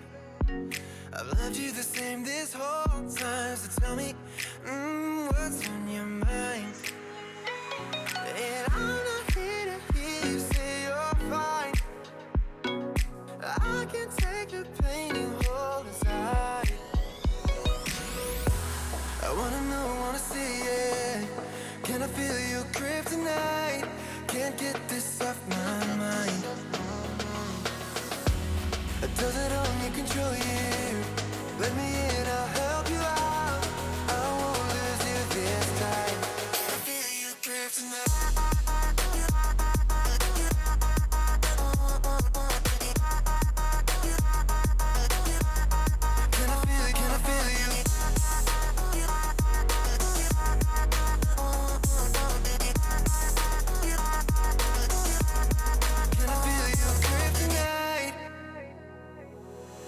you're too far, but I'm where you are, you know. I said I won't leave your side. They left you bare, but I'm begging you, stare in my eyes for you. Yeah, I'd give my life. And I'm not here to hear you say you're fine. I can take the pain you hold inside. I wanna know, wanna see it. Can I feel you grip tonight? Can't get this off my mind. Does it only control you? Let me in, I'll help you out. I won't lose you this night. Can I feel you grip tonight?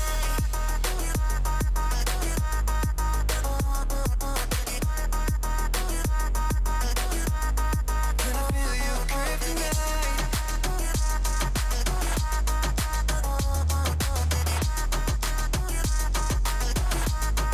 Can I feel you grip tonight?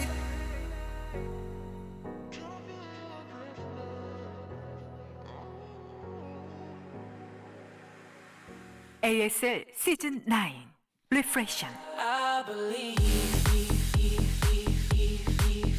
Welcome back, everybody.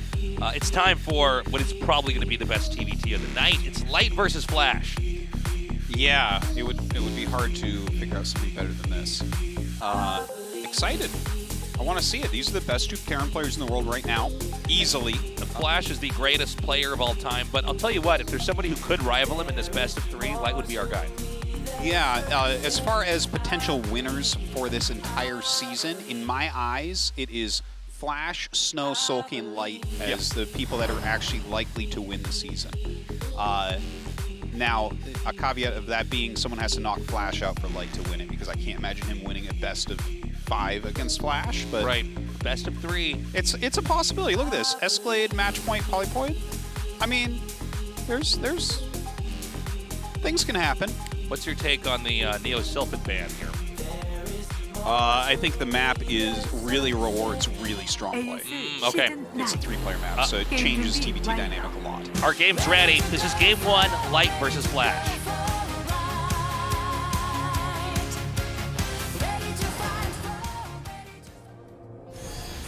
에스컬레이드에서 게임을 시작합니다.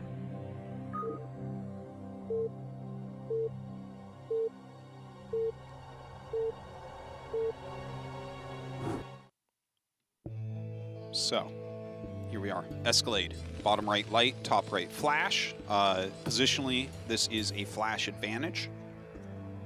And we can talk more about that as the game moves on, but you were talking about the ban of Sylphid, and I think... you think it would be so good for straight-up play that maybe... Well, I think it rewards Flash a lot. Not that it doesn't reward Light, but not against Flash, because it's a 3-player map. So when things get bad, they get real bad, and like on a regular close game, people move into areas of weakness because it's not a map that splits correctly, right? You can't. It's not a 4-player map. It's not a 2-player map. You can't just split it and be like, okay, half the bases are mine. So that means that a player that really understands what's going on flows into the weak areas like water. Like, I want to be like Bruce Lee for a moment here to give you a metaphor for this. And if you watch Flash on a map like that, it's the most absurd thing ever. Like, he'll see an army come into a certain area, and he'll bend back against it defending, and at the same moment, you will barely have caught him sending an army elsewhere because he knows that units have to be lower there. And, like, just watching him play a TVT, like a big TVT on a map like Sylphid, that's my guess. I mean, I don't know. Maybe Light just doesn't like it TVT, but that's kind of my feeling for that. We have a barracks being made in the middle of the map. This could have been a very different game, by the way, had both the SCVs gone to the middle. Light is making his barracks, I guess we can call this a forward barracks. Yeah. What does this mean in TVT when you both have barracks being made out here? Is there a right number of Marines for each side to make? So these are both forward 11 Raxes, okay? And it's actually kind of a weird gas timing there from Light, so I'm a little bit confused about that. Oh wait, But they both are getting gas. Oh, Flash is the top right, Light is the bottom right. Okay. But yeah, anyways, both of them going out there and making the forward barracks. The forward barracks, like, this is a big map and a 4-player map. So things like Gasless Expand and Command Center First are quite powerful here. Okay. And the forward barracks will help to dismantle that for you. Otherwise, if you're doing a Gas Expand and, like, let's say you're doing Gas Expand and your opponent's cross spawns from you and they went Command Center First, you have no recourse. They're ahead. They will have map control. They will just, they're in a great spot against you, and that's that. You can try to do some builds to catch them off guard, but when you're the top 2 Terrans in the world, it's probably not going to work. Right. But if you do something like this, it's kind of hedging bets, where if they are doing something like that, suddenly you can punish. Maybe not win the game immediately against some of these fast expands, but maybe do a little bit of damage and have a little edge. Usually these TBT, it seems like it's hard to truly end the game immediately. Yeah, right? It generally is. I mean, other matchups, I mean, CBC is a perfect example. You can just die. Things go wrong. It's like, oh, yeah, you can't move your drones like that. That's going to be game. But this is already off to a really interesting start as we're having these skirmishes unfold here towards the center. Now, Flash has actually lifted his barracks up and is pulling away. Light is making a vulture. He's continued to produce Marines out of that barracks. Flash is immediately, despite the obvious pressure that could be coming here from Light, Flash is confident enough to build this command center on the low ground. Well, he'll be building vultures out of his factory. He'll probably go for 2 to be able to knock down these Marines. Light is pressing this small advantage. Yeah, I'm getting a little bit worried for Flash here. Immediately that first Marine goes down. Yeah, but he's going to kill all the Marines now, so... Well, he's done a pretty good control here. You know, those eggs there, it makes it a little bit trickier to kind of move units up and down the ramp. Yeah. But it looks like he just barely pulled that off. Yeah, realistically, you can kill like 5 Marines with a vulture, so I'm sure he was very confident that he would be able to eliminate those. And, I mean, that's kind of nice. Your opponent has no Marines now. Your barracks is actually going to float around their base forever. You know? Yeah. Especially when you both get your barracks there pretty quickly. No one's likely to make Goliaths in that type of situation. Because, like, Goliaths are what you don't want to make. Right. You want Vulture Tank. There really is... it's funny how each of the factory units plays a very specific role. And they can counter each other in that regard, right? I mean, Goliaths are the great anti-air unit that Terran has. Yeah. And they are good with ground fights early on. You know, the Vultures are great for coming in there and trying to harass or lay mines or soak up damage so that the tanks don't have to. Yeah. But you got to have the right balance with everything. You know, if you don't, you just get punished. And then when you throw Wraiths into the mix, that's where it gets really interesting. You know, like in the previous game, we had somebody who was rushing into a macro game, trying to get tanks up, but Wraiths were sprung upon him. He didn't have any anti-air, just a few injured Marines, and things spiraled out of control because he couldn't get the Goliaths out in time. But if you were to get Goliaths out too early against somebody who's just going to go for a tank vulture, you can get run over. Yeah, well, they'll definitely gain map control. The Goliaths add nothing for that type of thing. If they attack into you with vultures or something, they become amazing. If you can get to their base early on with them, they can be strong. But yeah, it's kind of like you want to go vultures, you want to go tanks. You want to have map control, which is what vultures help with. You want to have power, which is what tanks help with. And Goliaths are kind of this weird unit in the center of that. So right now, both the barracks getting to the bases. They're going to both be scouting 3-fact. Finally, he sees the 3rd fact of Flash there. This is something Flash always does with his 3-fact, is hides one on the side of his base so the barracks sees it later. Because that might change the way that you play. If you see only 2-fact, you're going to be like, oh, there's a port, I have to make Goliaths. Right. And as soon as you do that, you're never going to catch him in Vulture. But it seems like Light isn't getting that done. Now, this is why I was saying this is actually favoring Flash positionally speaking, because of this high ground right here. Look at this. He gets up on top. He's already picked off the tank. He's starting to win the Vulture War because of these 2 tanks as well. Yeah, you can see the Vultures are actually targeting down the other Vultures. That was definitely not a good fight there for Light, and this means that there's nothing to contest these tanks that are going to move forward here. And, you know, I keep saying this is like the longest matchup, but not today. Yeah, well. Already, these workers, I mean, he's trying to buy time, but, like, I will tell you that Flash is absolutely fine trying to fight these SCVs. Flash is so happy, right? He's just laughing. He's like, yeah, of course. I made a group with all the other Terrans, and now I'm just going to go to the round of 8 again. He's laughing so hard it might kill him. Right now he's just thinking about how he hopes that Sulky and Snow win their group, so he doesn't have to play them in round of 8. GG. Wow, this was smashed. So it's funny because Light even won the early Marine scuffle. Yeah, but like I don't really know. He I will pushed tell you so something. quickly with the Marines across the map. Light has to be so salty right now. Yeah. This is the KSL champion. I think really the big theme about today was to see the two best Terrans in the world fight, right? In game one, Light got, frankly, he got owned. I mean, some of these games today have looked like just placement games on ladder. Yeah, like your first 5 games where you're going to fight some people that are below you, maybe some people that are above you. We're going to figure out roughly where you're at, and we'll go from there. I mean, that looked like... Well, Flash is winning his placement matches Yeah. thus far. That's for sure. That was Flash's 5th placement match win.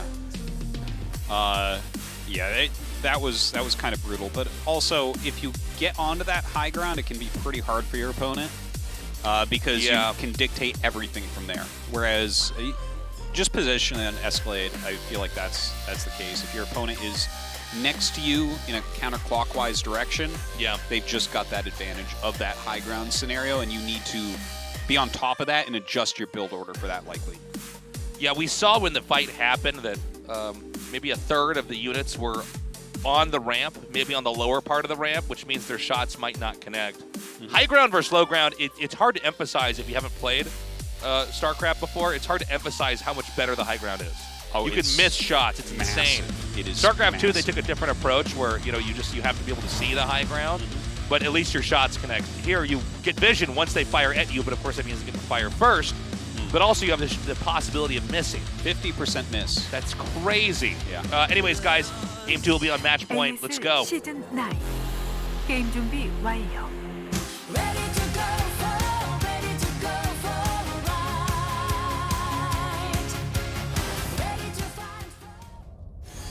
매치 포인트에서 게임을 시작합니다.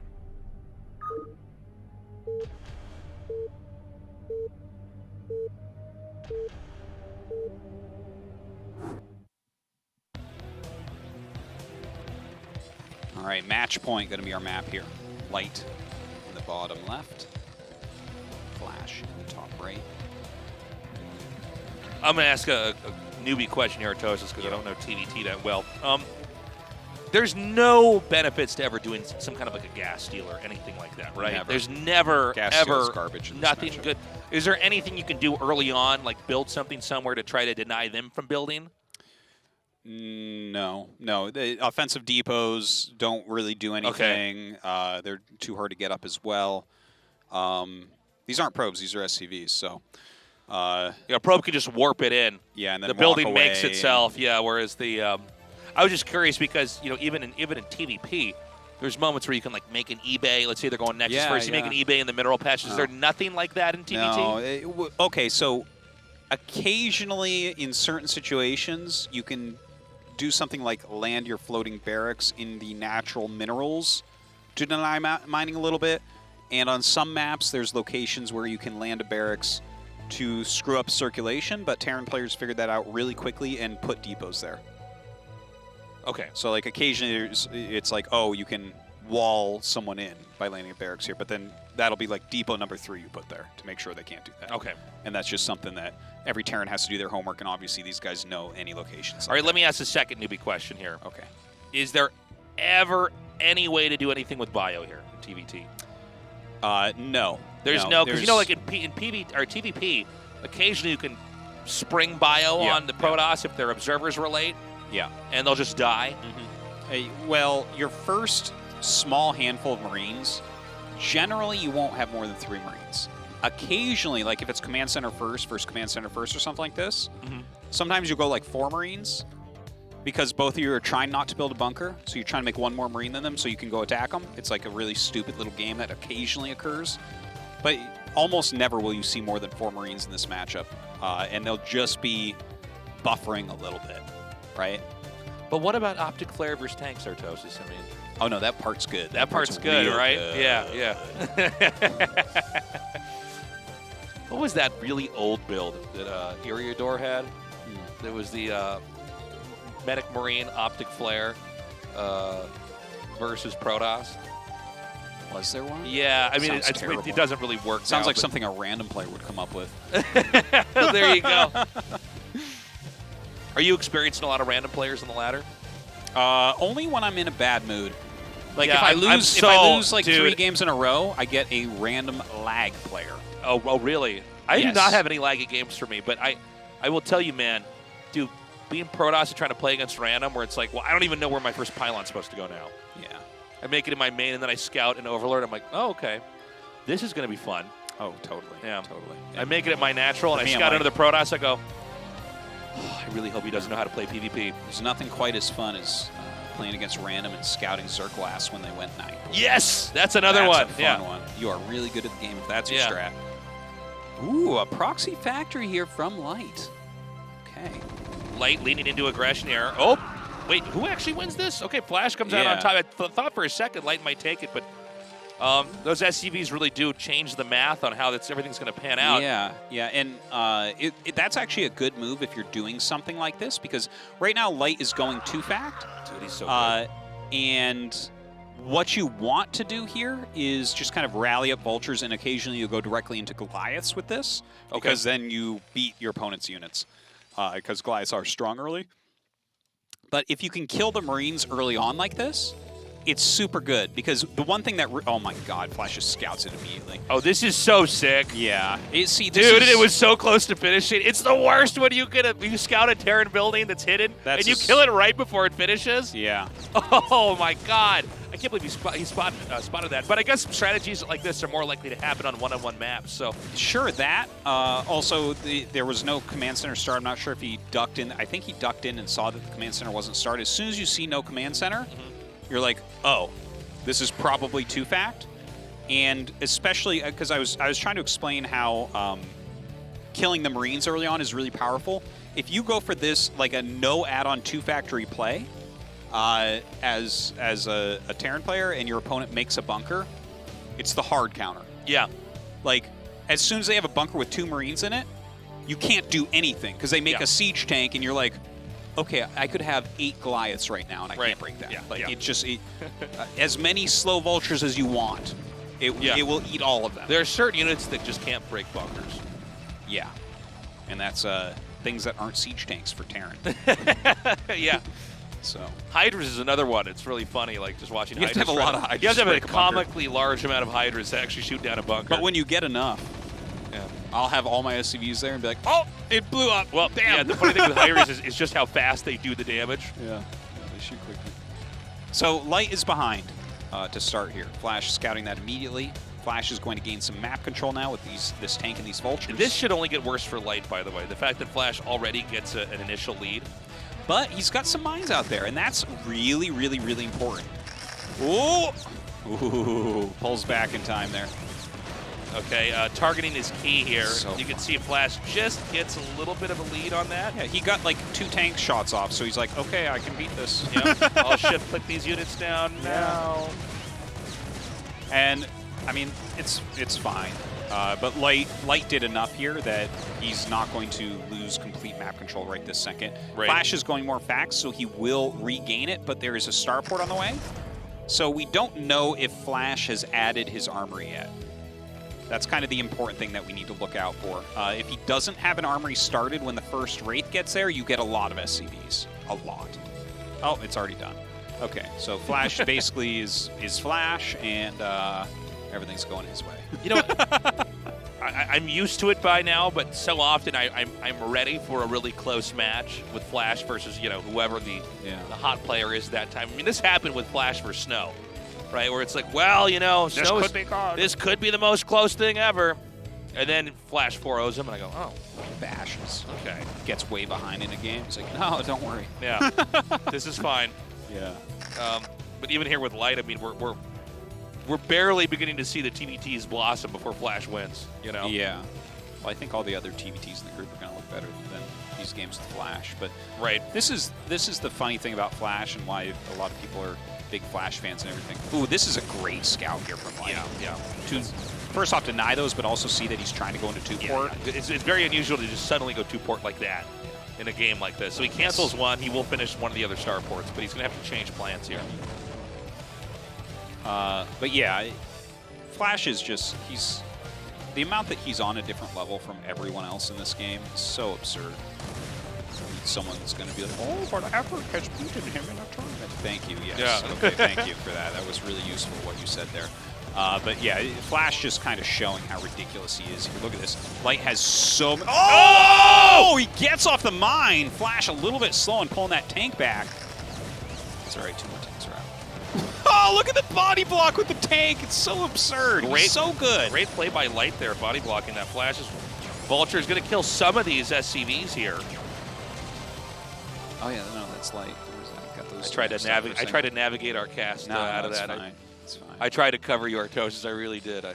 Well, that was an absurdly awesome body block right there. It was quite good. Oh, they're both Flash! They're both Flash! These Flashes are so good! Yeah. Oh! All right, well, Light, I mean, he has a little bit of a advantage here with the Wraiths.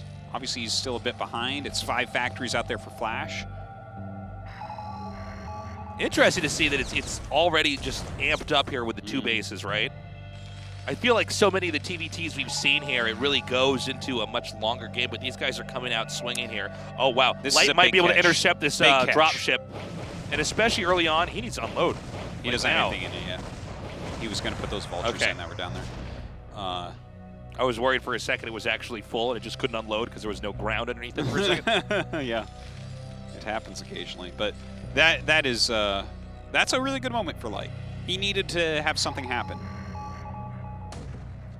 Some scans coming down. He needs to clear out these mines. Mines in high numbers are absolutely terrifying to try to go over as Terran. Even though Terran fires very quickly and can shoot down the mines, if there's tanks are not good at that. Oh yeah, tanks are actually a little bit more buggy. Goliaths are amazing. Yeah, you can attack and move through light minefields with the Goliaths and they'll get through. Sometimes. But yeah, as soon as you start getting mines close to each other, all the Terran units screw up against it. Right. So Light's beginning to carve out a little bit of his own territory here on the map.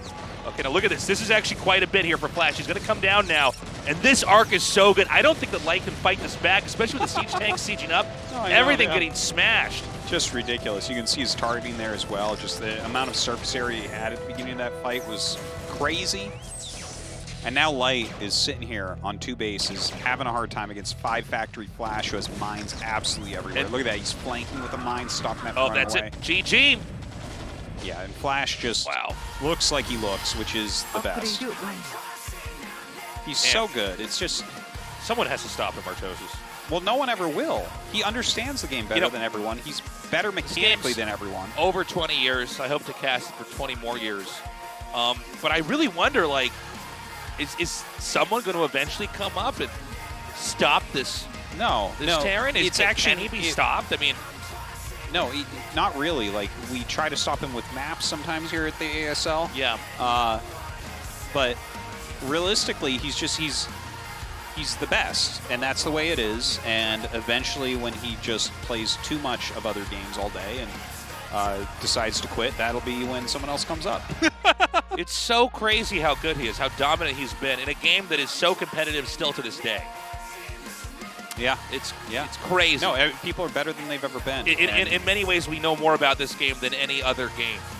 Yeah, you know, think about that. I mean, it's been so studied, but it's nowhere near solved. Yeah, and sometimes it feels like we're just scraping the surface. 시즌 9 16강 anyways, now to the 경기 interview with 함께하고 Flash. 계십니다. 오늘의 첫 번째 16강 진출자이자 첫 번째 테란 이영호 So we 선수 found out our 만나보겠습니다. first survivor 축하드립니다. in the Group A of the round of 16 is Flash. Congratulations, he says thank you. 디펜딩 챔피언 이영호 선수가 4테란조에서 가장 먼저 8강 진출에 So we're here in the new 성공하셨습니다. 이렇게 첫 studio. 나열만 해도 뭔가 상징적인데 라는 느낌이 And we've 들거든요. christened it 소감이 with you 어떠신가요? advancing first. 일단 How do you feel? 걱정을 좀 많이 했어요. 제가 준비가 좀 많이 안 되어 있다는 느낌을 받아서 걱정을 To be 좀 많이 honest, I was 했는데 much more 생각보다 uneasy 쉽게 coming in here 올라가서 today than other 다행입니다. tournament days. 걱정을 많이 It's a new 하셨다는 space, so I didn't feel that 말씀치고는 comfortable. 오늘 경기 But, 전 it takes 인터뷰에서 it easier than I 말씀하신 expected. 것처럼 모든 태태전이 You said you were 이영호 worried 선수 태태전 previously, 15분 전에 earlier. 끝났어요. 경기하면서 like you said, 생각보다 좀 잘 풀리는데 라는 느낌을 좀 you said 받으셨나요 그러면? Your 매치 games 포인트에서 haven't been 탁탁 lasting that 발견할 long, 때 and you were right. 뭐지? You won all your games very quickly. Tell us about 오늘 that. 잘 풀리는데 이런 생각을 좀 했고요. 좀 운이 많이 좋았던 것 같아요. 오늘 같은 경우는. Yeah, it looks like I managed to scan everything I needed to see. And once I spotted what I needed to see, I knew 그리고 또 everything was going to go my way. 4테란이었기 때문에 연습 과정도 좀 어땠을까 하는 궁금증이 들더라고요. 예, So 일단 there were 4 Terrans in your group. I 영진이 was 형이 wondering 많이 what exactly 도와줬고요. was your 영진이 preparation 형하고만 like. 했는데 1경기만 준비했어요. 1경기 이기면 어떻게든 올라갈 것 같아서 1경기에 중점을 많이 두고 했는데 I only prepared for the 1경기 first 이기니까 이제 match. 또 기세를 타가지고 I don't focus much on 승자전은 the 좀 latter 쉽게 이긴 parts 것 of the 같아요. matches in group stages like 이영호 this. 선수는 정말 움직임 I think I got a little bit lucky as well in the first game. 전혀 So I thought 없다라는 momentum was 느낌을 really on 많이 my side after 받아요. I won that. 그리고 상대방의 약점도 정말 잘 파악하고 있구나라는 느낌도 받는데 So 이재원 whenever I 선수 같은 watched 경우는 your 좀 어떤 matches, 식으로 경기를 it seems like you just don't 풀어나가야겠다고 make any 생각을 하셨나요? mistakes and you're 아무래도 very good at reading 사실 your opponent what their intentions 온라인에서 are. 게임도 너무 잘하고 저보다 위라는 평가도 So, 받고 막 하는 선수인데 너무 잘하고 Sometimes 근데 저는 항상 life 대회 is a 때 bit- 상대가 누가 됐건 기세가 아무리 좋던 그 I think 기세를 sometimes you 제가 say 찍어 that he's a 눌러야 better 된다고 Terran than me. 생각을 하고 게임을 해요. 그래서 오늘도 그게 좀 잘 먹혔던 것 같아요. 기세로 좀 게임을 쉽게 이긴 것 I 같아요. always feel like no matter who 자, I 이 face, especially in a 기세가 live match, 어디까지 like a studio match like this, I'm going to 이어질지 crush. 정말 다섯 I brought 번째 that mention 우승을 today, and 목전에 that's how I managed to 둘지 win. 저도 궁금해지는데요. 팬들도 많이 기대하고 계실 것 같습니다. 팬들에게 한마디 전해주시죠. So I'm sure the 일단 fans 항상 are 열심히 very happy to 응원해주셔서 see you 감사드리고 move forward, and I'm sure they have high expectations for you. 진짜 Any words to 무리였다고 them? 생각을 해요. I really 스타일 feel 집중을 great. 많이 I'm sorry, I'm 못해 really grateful 가지고 제가 for my fans who always supported me, and I hope you guys continue to support me. 다전제니까 완벽한 더 From the round 완벽한 of 8, 모습으로 8강 때 팬분들께 돌아오도록 I'm going to 하겠습니다. pour a lot of my 네, heart 다시 and effort 한번 8강 into 진출 in 축하드립니다. terms of preparation, and so please tune in and watch my 네, games 이어서 and cheer for ASL me. 시청자 여러분들을 위해 준비된 Well, 이벤트 Artosis, we got 안내드리겠습니다. the 먼저 obvious ASL part 공식 방송 out of the way. Yeah, I We wish it got was a we little got- bit closer, to be honest. In this story, we're at the part where Batman wins, which always happens in the story. Yeah. This is the part where Superman beats the bad guys, where the Marvel characters win in the end. But the other players, we don't know where they're going to go, Artosis. I think Light should come out on top, but that was a pretty crushing defeat. That was He brutal, definitely man. got smashed. Yeah. But I think the rest of the games are going to show us better what TVT really looks like for most of the world. Because Flash is just the amount he's better than everyone is. It's like- offensive. It's disgusting. But it feels It's so great. right. Well, the thing that's incredible is how we go to breaks pretty quickly here. Not used to this new studio yet. We are going to have a quick break, guys. When we come back, we're going to eliminate one of our players. Don't go away.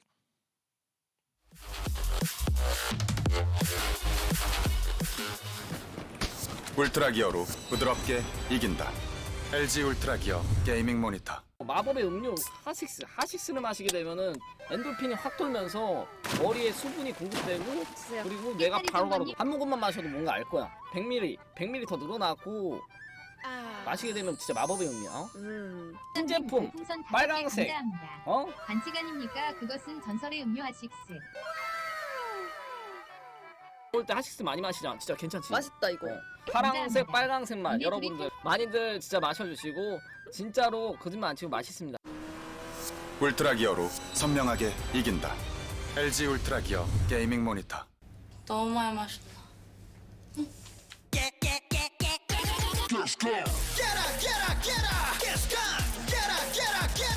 청정제주 숙취비법과 탄산의 만남. 숙취엔 가스강. 울트라 기어로 선명하게 이긴다. LG 울트라 기어 게이밍 모니터.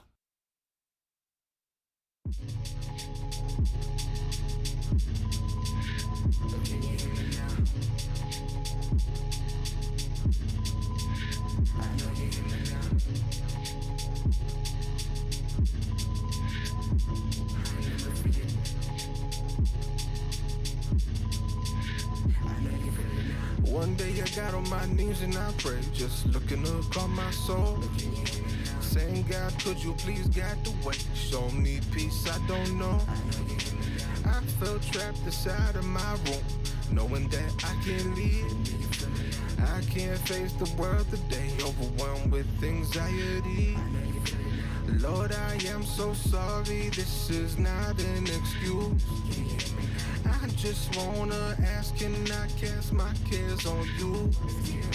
I see you got a lot on your plate, oh yes I do. He told me, son, don't you worry, you know I got you. I just get so stumped on my own, these troubles take me home. I reach out to lean on you, give me strength that's not my own. How do I keep the fire alive inside the world that's so cold? He said put your ear to the ground, close your eyes, listen close.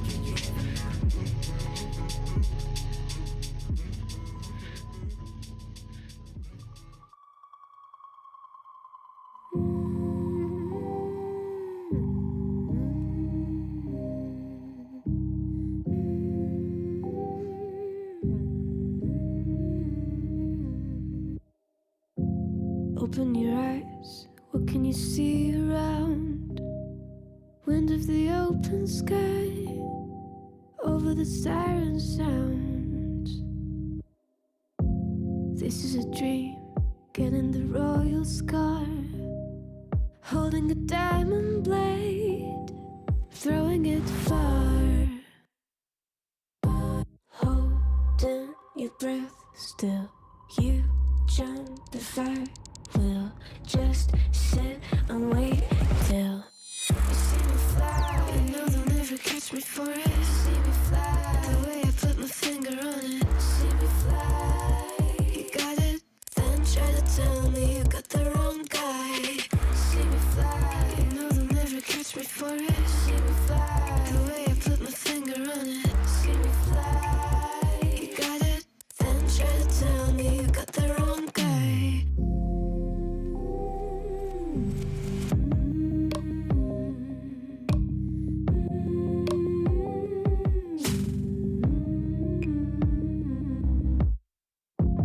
Look at them now, all of the noise they make, counting the cards to one. Queen of hearts never breaks. Falling asleep here might just take a while. Trying not to grind your teeth, dreaming to touch my style.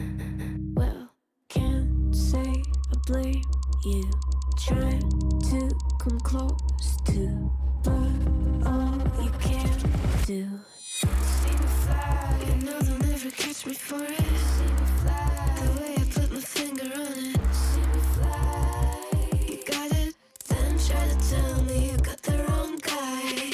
See me fly, you know they'll never catch me for it. See me fly, the way I put my finger on it. See me fly, you got it, then try to tell me you got the wrong guy.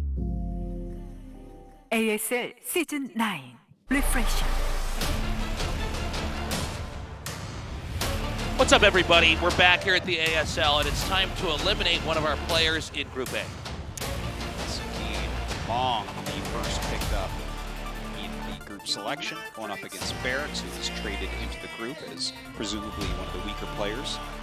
I don't know who to really say is going to be able to take this. I feel like it really could go either way. Yeah, this is a tough one to call. It's a matchup we basically knew was coming, but frankly, both these guys got smashed so quickly in their games. It's kind of hard to take both of them now and really say who's better. You know, it's hard to predict how this is going to look. I think this should be more of a fair fight. We've actually had nothing but one-sided matches so far today, but I think things are going to shift here now. This should be a pretty long series. I think it's probably going to go 2-1. I don't think it's going to be a 2-0. There was a potential 11 TVTs today, and What I was happened to hoping the- that we'd have 5 hours of TVT action minimum, and now I'm like just sitting here hoping we have a game over 12 minutes. Yeah, can we throw a ZVZ on here so it can at least last a little while, you know? Anyways, guys, game one will be on Escalade, and that's loading up now. This is Barracks versus Mong.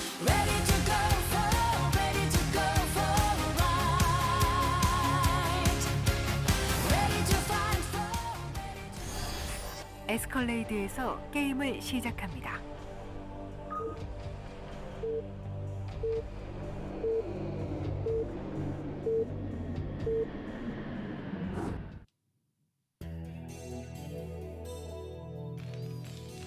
All right.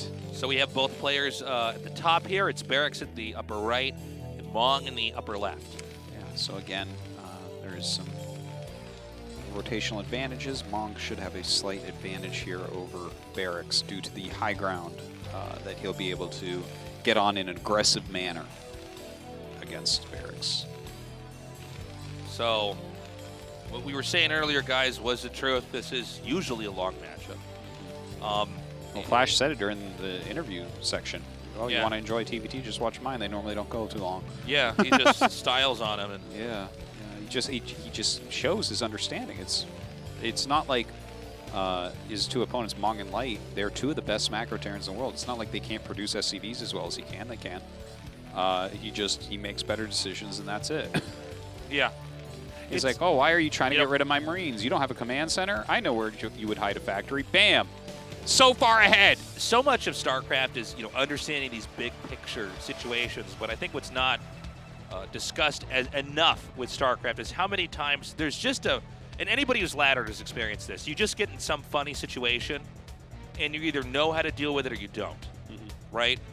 Like, you're doing this weird strategy, then they show up with a strategy that's not usual either, and you just have to know, okay, and it might take several games like that, right? That's why you have to grind so much to get good at StarCraft. You have to look at the situation and go, okay, I've seen this before.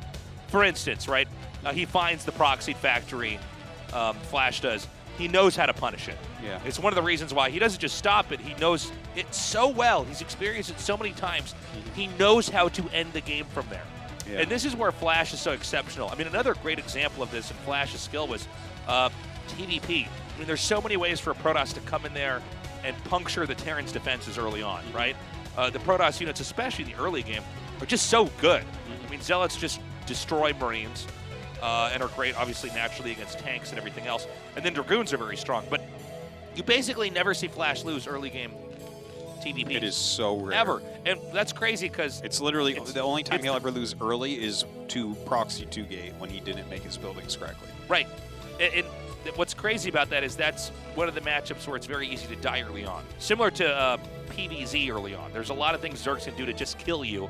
Even if you're a very good player, if you just got in there and did the right amount of damage at the right time, you win the game.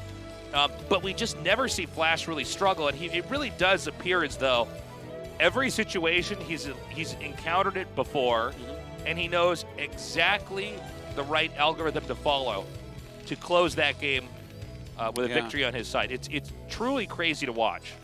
Yeah, he's it's pretty wild. Now, take a look at this game. Okay, Mong actually went for a forward 11 racks, and he didn't make it in the center. He made it off to the side, outside of normal scout patterns. Now, Barracks actually went command center first and scouted the center to make sure this wouldn't happen to him. But Mong hit it correctly. And now look at this. He's in so much trouble. He did not bring enough SCVs here. Yeah, and he's pulling his Marines pretty well. There's a whole art to microing SCVs as well. It says workers tend to be not that responsive, but if you're really good at controlling them, you can kind of pull them and yank them in the right direction. Again, though, I think you're right, Artosis. I don't think he brought enough workers here. No. This is what we were talking about before, right? Where it's like, if you go for that forward 11 racks, then you can really punish some of these builds that are seen as quite strong on a map like this. So the bunker's done. Marines are going to come down now. Oh, God, he's so good. Yeah, that was, really that was nice. great. He just targets him down and escapes with the Marine. I love it. Now, the problem is we don't even have a factory started for Barracks. That's right, and a Vulture is already coming across the map. Yeah, he may try to run that by. Like you can run a Marine into the firing range and then just run by with the Vulture. Sometimes people like to do a move like that. But he's going to make a tank after this, I bet you. Oh, missed micro there for a moment. Oh, my God, he got up the ramp. This is huge. Ooh, this is really where he snipes that Marine. Now, a Vulture, if both players are controlling perfectly, a Vulture will just never get touched. Yeah, you have to actually bring enough SCVs out to box them onto the side where there's literally no more room. It's like linemen in an American football game. You know, you're trying to just Something kind of like that. surround it and push it into a corner and then eventually take it out. But, the Vulture with speed and range on its side here. And here's the thing. Almost got it He boxed almost in. did it, but then the Vulture gets out on the other side. My God. So much more damage is going to be dealt. Okay, never mind. That other Marine shoots it down. That was a ton of damage, though, seriously. And Now now a here tank comes is the tank. out. Yeah.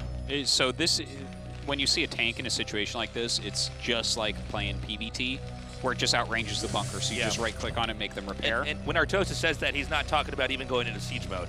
A tank outranges a bunker just as a normal mobile tank. Like you could go siege mode here. I don't think it's the optimal play. I think it's better to get some Vulture upgrades first, whether it be speed or mines.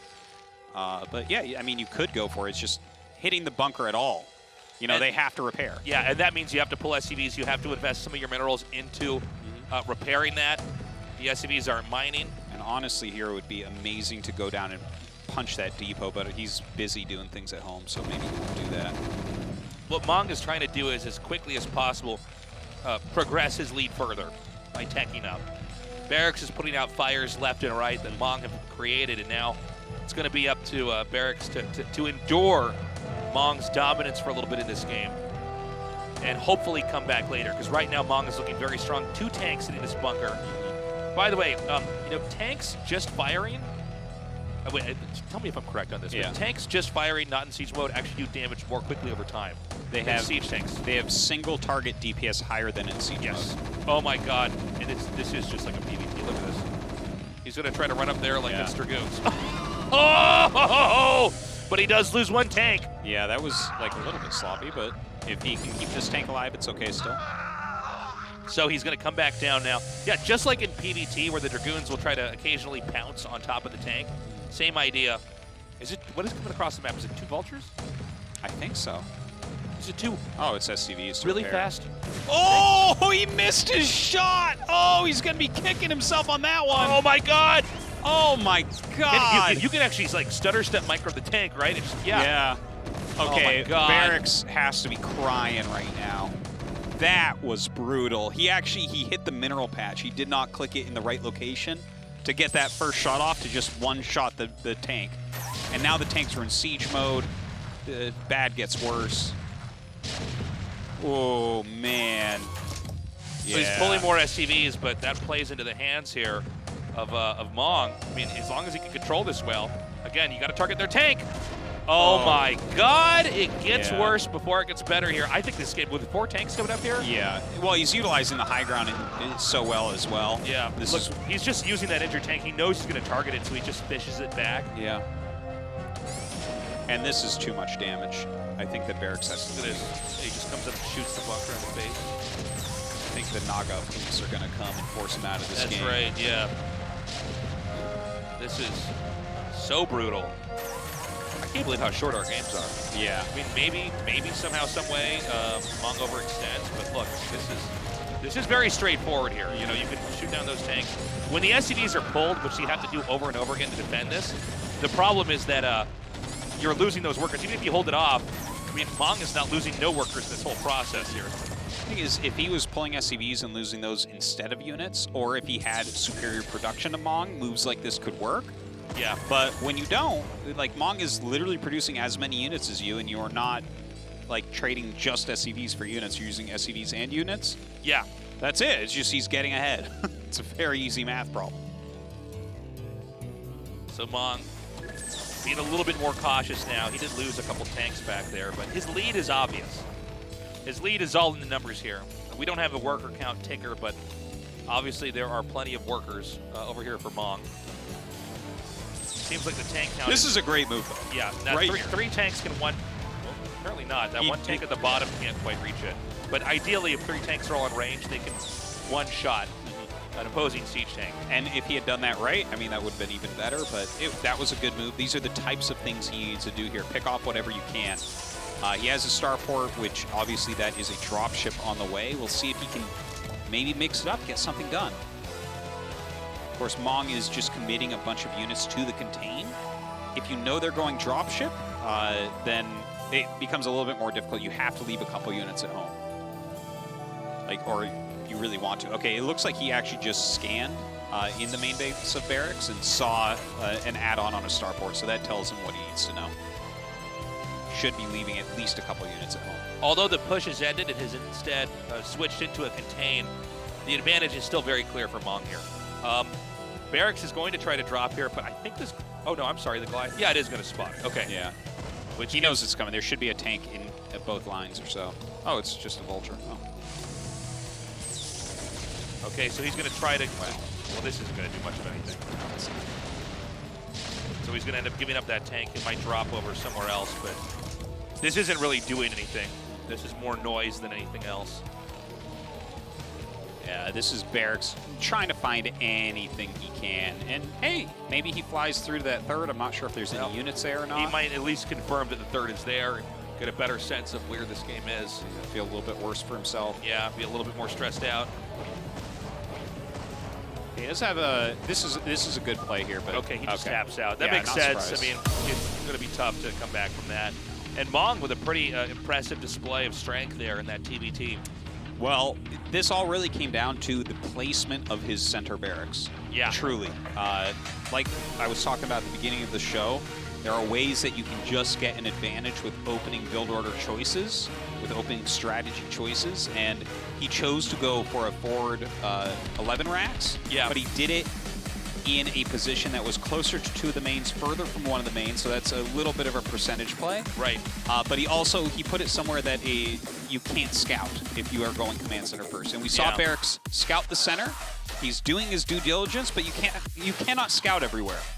Even though guys in the chat will try to tell you, hey, you need to scout more, you can't actually scout everywhere. That is not actually a doable thing. No. There is hidden information in StarCraft, and Mong really utilized that. I mean, that's at the core of what StarCraft is and why it's such a beautiful game is it's incomplete information. So you're able to lie, you're able to trick, you're able to deceive. But on the other side, you're also able to make calculated bets and guesses. You know, we really have so many moving parts here in StarCraft, and I think that was a really brilliant opening there for Mong. But look, man, it's a fight to the death of these two guys, only to go up against Light later on. I mean, this is a tall order to come out second in this group, but right now Mong is one step closer to doing that. Game 2 will be on match point. We could again see some kind of proxy that seems to be thematic today. So let's see what happens as we go on. Mong versus Barracks. Game 2. Are we going to start this? I kind of thought I had the tempo down here for the show. Look at the double hitchhiker band, by the way. Yeah. Not surprised. They don't want to play on Clown World.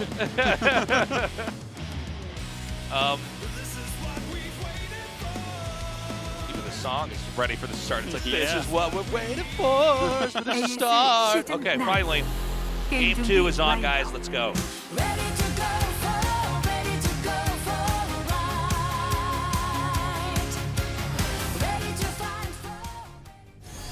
매치 포인트에서 게임을 시작합니다.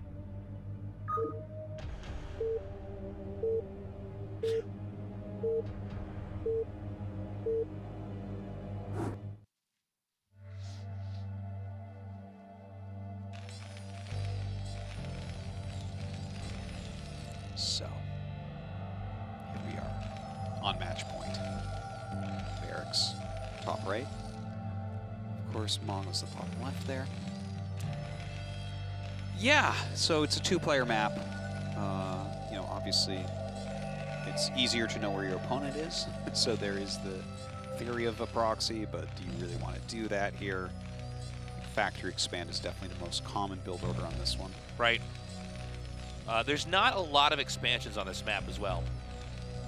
Even though TBT tends to go on for the longest. I don't know why we're having such short games here today, by the way. I mean, these are extraordinarily short games, even by short TBT Everyone's standards. catching each other. Like, they've really prepared to catch each other. Yeah. Because these aren't really ladder games. You kind of know your maps. You kind of know your opponents. You know what's strong. You know that they know what's strong. So you can do builds like what we saw from Mong that game, right? What he did that game, like what if your opponent just goes regular factory expand with the barracks in their main base? They actually get a bit of an edge, right? But that's not a very good build on the map because the map's big. So if your opponent goes fast expand, you kind of want your barracks out there too. So, you know, you have to consider all these things. I mean, it's a totally different beast, laddering under some barcode ID where you're just going up against stranger after stranger after stranger and trying to sand down your play and balance it out to the point where, generally speaking, against anybody on any map, you are going to win more than lose. Yeah. And try to climb that ladder, whether it's, you know, get to E rank or get to S rank, wherever you're at.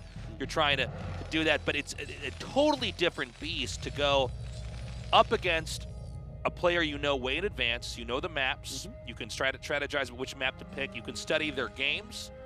You can choose to cheese or all in. You can choose to play it safe and win with a macro game. And you have to do it in a certain number of sets. Yeah. It really changes it. It's very different playing a tournament than playing the ladder. I really like how you said it, how you're kind of trying to sand down your game. You're trying to get better. Like, that's what the ladder is. The ladder is for practice. And, right. Therefore, it's really played very, very differently than a tournament scenario, where on the tournament scenario, these guys are doing things to give themselves edges because they're so good that once they get that edge, it's going to be very hard to take it back. So both sides are continually trying to get edges, and that's where they catch each other. Yes. Right? Now, if this was a ladder game and you didn't care as much about this, and your opponent's trying to get an edge and you just do a regular build, suddenly you might have the edge just from doing the regular build. Yeah. Unless they went the edge in the other direction, right? There's like the greedy edge, and then there's the... What? No. Sorry. Nothing. The greedy edge, the aggressive edge, and yeah, so it's kind of part of how it goes.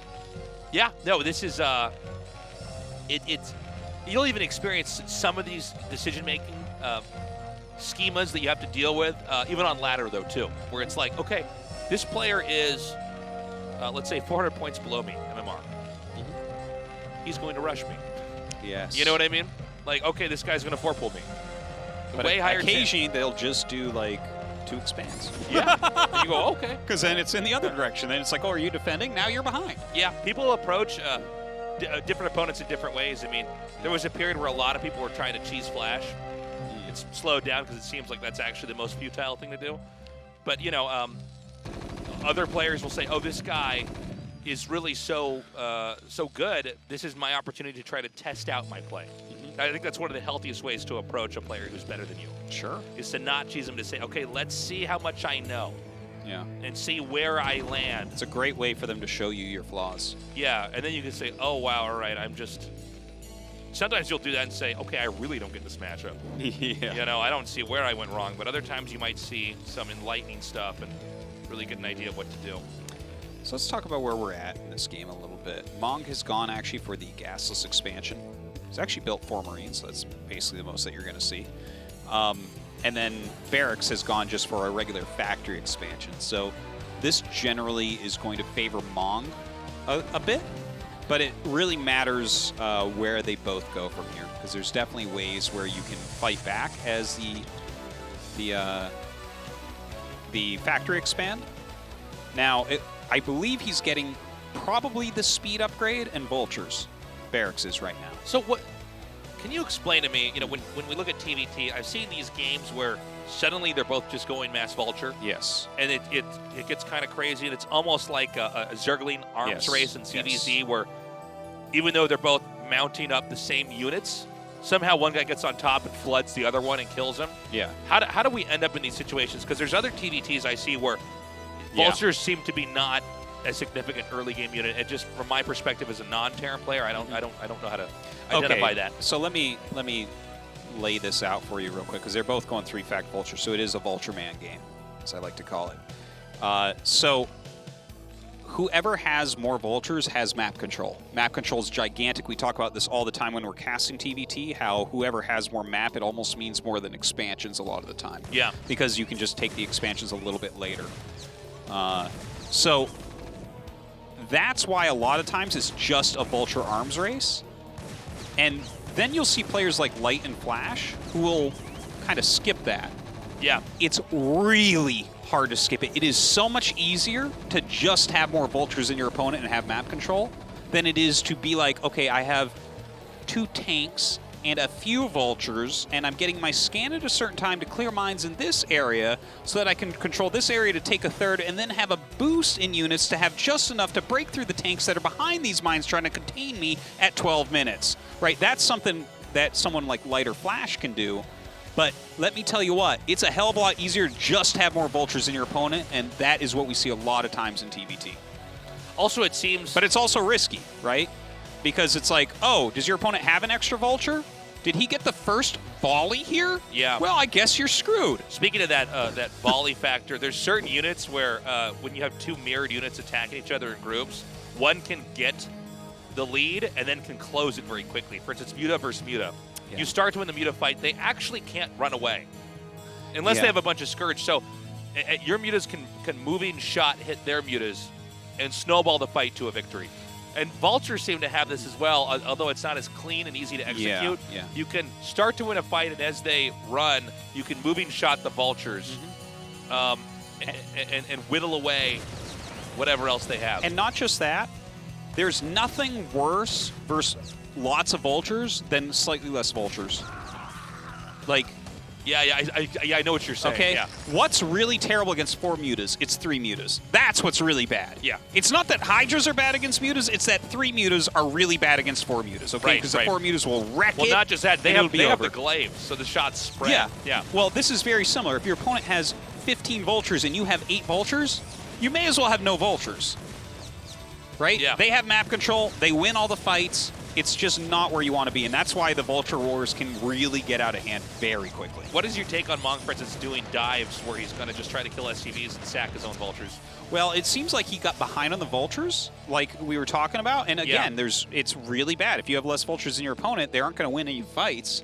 So to trade them for some economy and then try to catch up in another way is definitely one way to go about it. Yeah. So right now we just see mines being laid everywhere, on top of each other. It's like really kind of funny. You see that Barracks has probably more vultures right now. Mong definitely has a better SCV count, both from his opening build order and from his harassment that he's done. But with more vultures, we see Barracks starting to push everything back.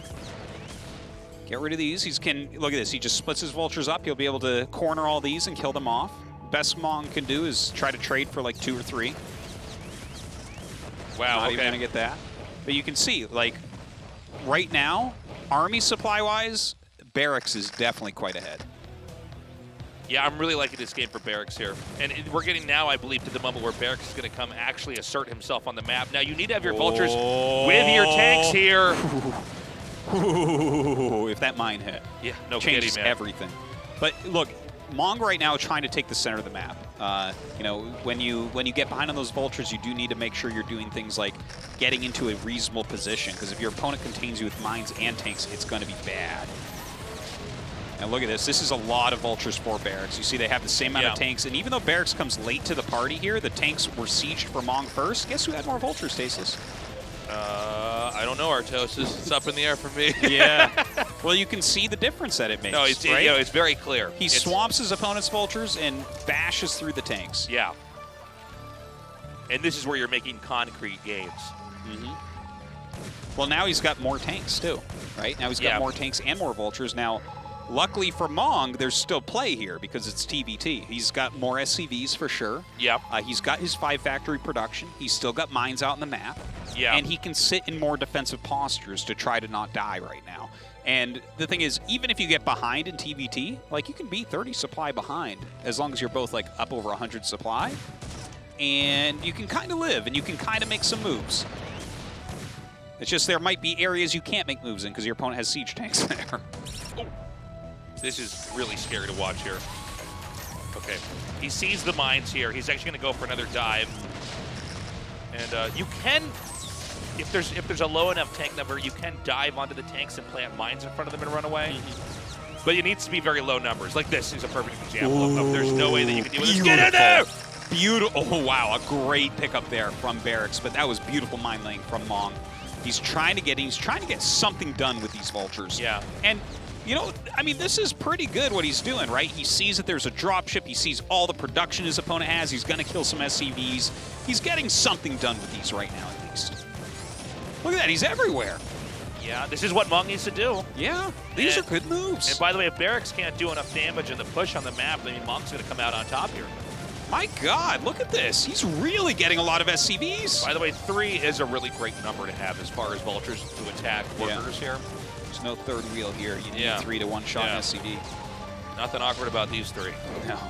So, Mong's continuing to chip away at these SCVs. Let's see if Barracks can take out... Oh, 1 is... You know, the difference between having 1 and 3, you kill stuff so much more quickly. This is a really common tactic with a vulture drop, is you drop 1 somewhere and 3 somewhere. Oh, I didn't know that. That's cool. So you're trying to drive them into the 3?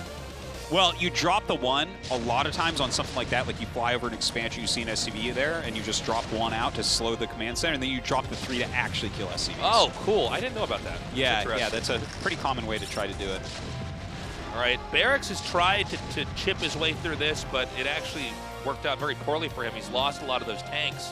And suddenly what seemed to be a pretty dominant position in the center of the map is looking very weak and brittle, and I think actually Mong is going to try to punch the counter punch here. And this is going to work out really nicely. Look at that. Especially with these damaged tanks, you can actually snipe them with vultures. Yeah, he's really showing a lot more skill than Barracks, I would say, in this game. Yeah, well, because especially when you start to lose the vulture war, if you can find useful things to do with your vultures and fight back. Oh, that's so funny. I can't believe that he actually saved that from that mine. But that's, in my eyes, this is one of the really high-skilled things that you can see in the TVT, is the person, you know, they get behind on vultures. That's already very hard to fight back from. But he's done a great job trading out. He's done a great job with his harassment, with his army movements. Just really fantastically done. And now Mong is truly taking control. He just picks off one of Barracks' dropships. Sieging outside is natural as well. This is a feature of this map, is you can actually bombard the minerals from the low ground with the tanks. So much about TVT, if you look at different bases, is, okay, how far can you actually push in and do damage before they, you know, can fight back? And on this map specifically, you can be pretty brutal. So he's hitting the workers, especially if you can hit the gas, which you can't from here, but if you hit the gas, that's even better. Deny gas. Any map where you can deny the gas is definitely something you have to consider. But this is a dilemma. Oh, never mind, he beat me to it. I was going to say, if Barracks can't stop this immediately, the game is going to end. You're going to suffer critical economic damage you can't recover from. So Mong, again, another ass-whooping of a series. I don't know how else to say it, guys. Yeah.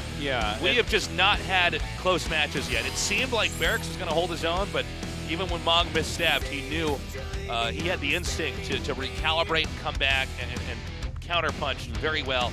He wins this, and this means our final match of the day is going to be Mong against Light. I can't complain about that. But again, I think Light's still the favorite here. Yeah, I would definitely say he's the favorite, but I think Mong can actually put up a fight. These two are probably closer in level than Light and Flash are, which doesn't really make sense because Mong would be like, I don't know, 8th best Terran against 2nd best Terran, but that's closer than 1 versus 2, I guess. Yes. So, we have our victor here, and 9. How crazy is this? We've only had 2 hours of StarCraft, man. It's heartbreaking. I thought it was going to be much longer than this, but there's still hope. Light versus Mong, best of 3 will be our final match. We'll go to that after the short break. Don't go away.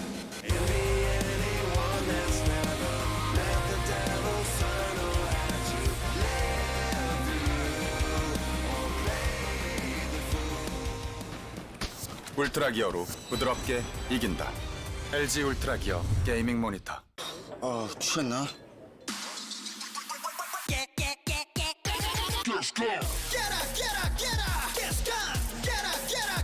청정제주 숙취비법과 탄산의 만남. 숙취엔 가스강. 라벨은 까서버리라고 했는데 우리 아빠는 맨날 까먹어요.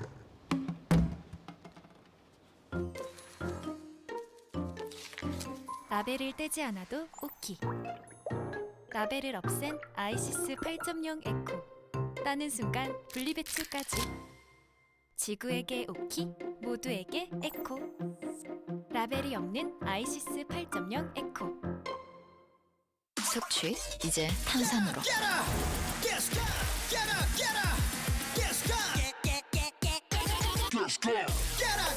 청정제주 숙취비법과 탄산의 만남. 숙취엔 가스강. 울트라 기어로 선명하게 이긴다. LG 울트라 기어 게이밍 모니터.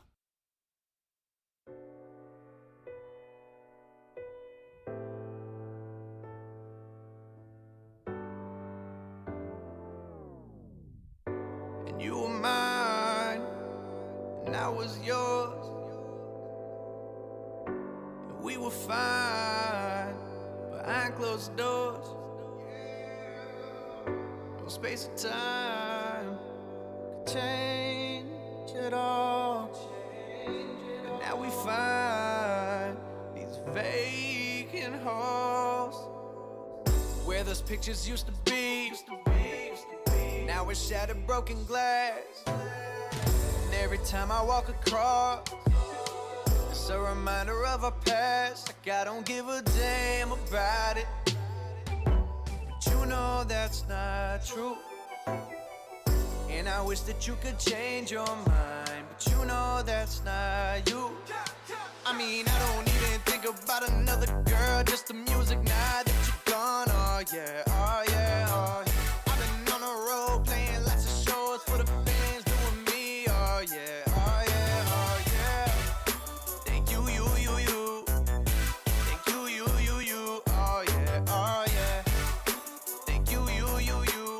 sometimes I still think about how you were mine and I was yours. And we were fine behind closed doors. No space or time could change it all. And now we find these vacant halls where those pictures used to be. Now it's shattered broken glass, and I no longer walk across, cause I knew it wouldn't last. Now you don't give a damn about it, but I know that's not true. And I wish that I could take things back, but truth be told, I'm through. I mean, I don't even think about another girl, just the music now that you're gone. Oh yeah, oh yeah, oh yeah. I've been on the road playing lots of shows for the fans, doing me. Oh yeah, oh yeah, oh yeah. Thank you, you. Thank you, you. Oh yeah, oh yeah. Thank you, you. But sometimes I still think about how.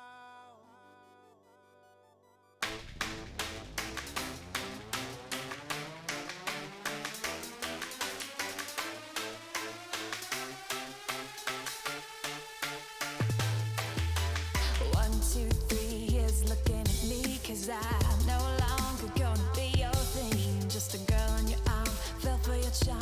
Ring the alarm, cause I'm running free. 4, 5, 6 miles away from your tricks, and I'm not gonna be your quick fix. I'm done being your sometimes, watching your love crimes. Well, I've got a few of my own.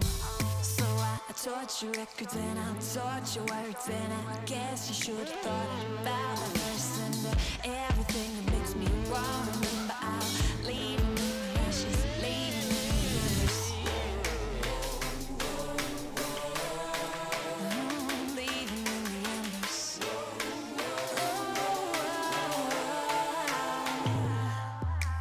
Bang, bang, boom, better clear the room, cause you're pretty dense. If you think that I'm through, you think we're better together and that I'll never do better. Well, never say never around me, cause I'll touch your pictures and I'll touch your words, and I guess you should have thought about the first and everything that makes me want to remember. I'll leave them in the ashes, leave them in the embers. I'll leave them in the embers.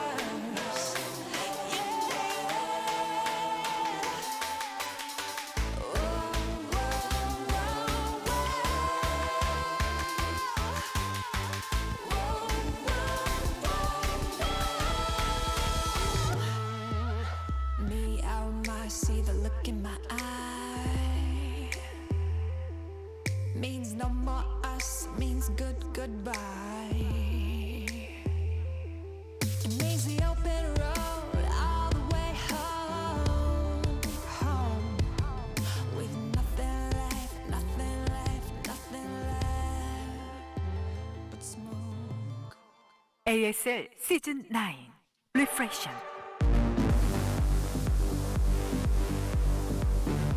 Hello, boys and girls.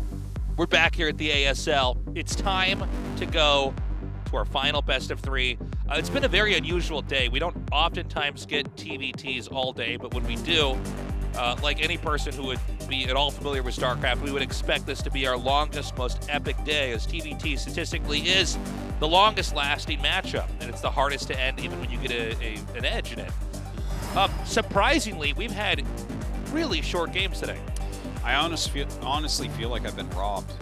Like, seriously, why are we not getting any long TVTs? This is our long TVT, I promise you. I thought for sure this would be at least 5 hours of TVT. It's been like an hour of game time. What? I know. It's crazy. I don't know. I thought it was going to be a long, dramatic night. Let's see if this is the TVT for us then. Our final best of 3 is going to start now. One winner goes on to the round of 8. The other is out of Season 9 of the ASL. 폴리포이드에서 게임을 시작합니다. Polypoid. Doesn't it feel weird to say this map name? Yeah. Polypoid. Is that a thing? Probably. Like polypoid is inflamed. I don't know. Like, what I got a bad case of the polypoids. Yeah. Stop being such a polypoid, Artosis. Yeah. Let me actually see if it's a word. Cross spawns, Mong top right, light bottom left. Yeah, I'm looking it up now. Yeah, this is the most important thing right now. This is... Whoa. All right. It is a word. Relating or resembling a polyp or hydra. Number 2, that's the zoology definition. Number 2 is the medicine definition. In parentheses, of a growth resembling in or the form of a polyp. Okay, I think that's probably the one that this goes with.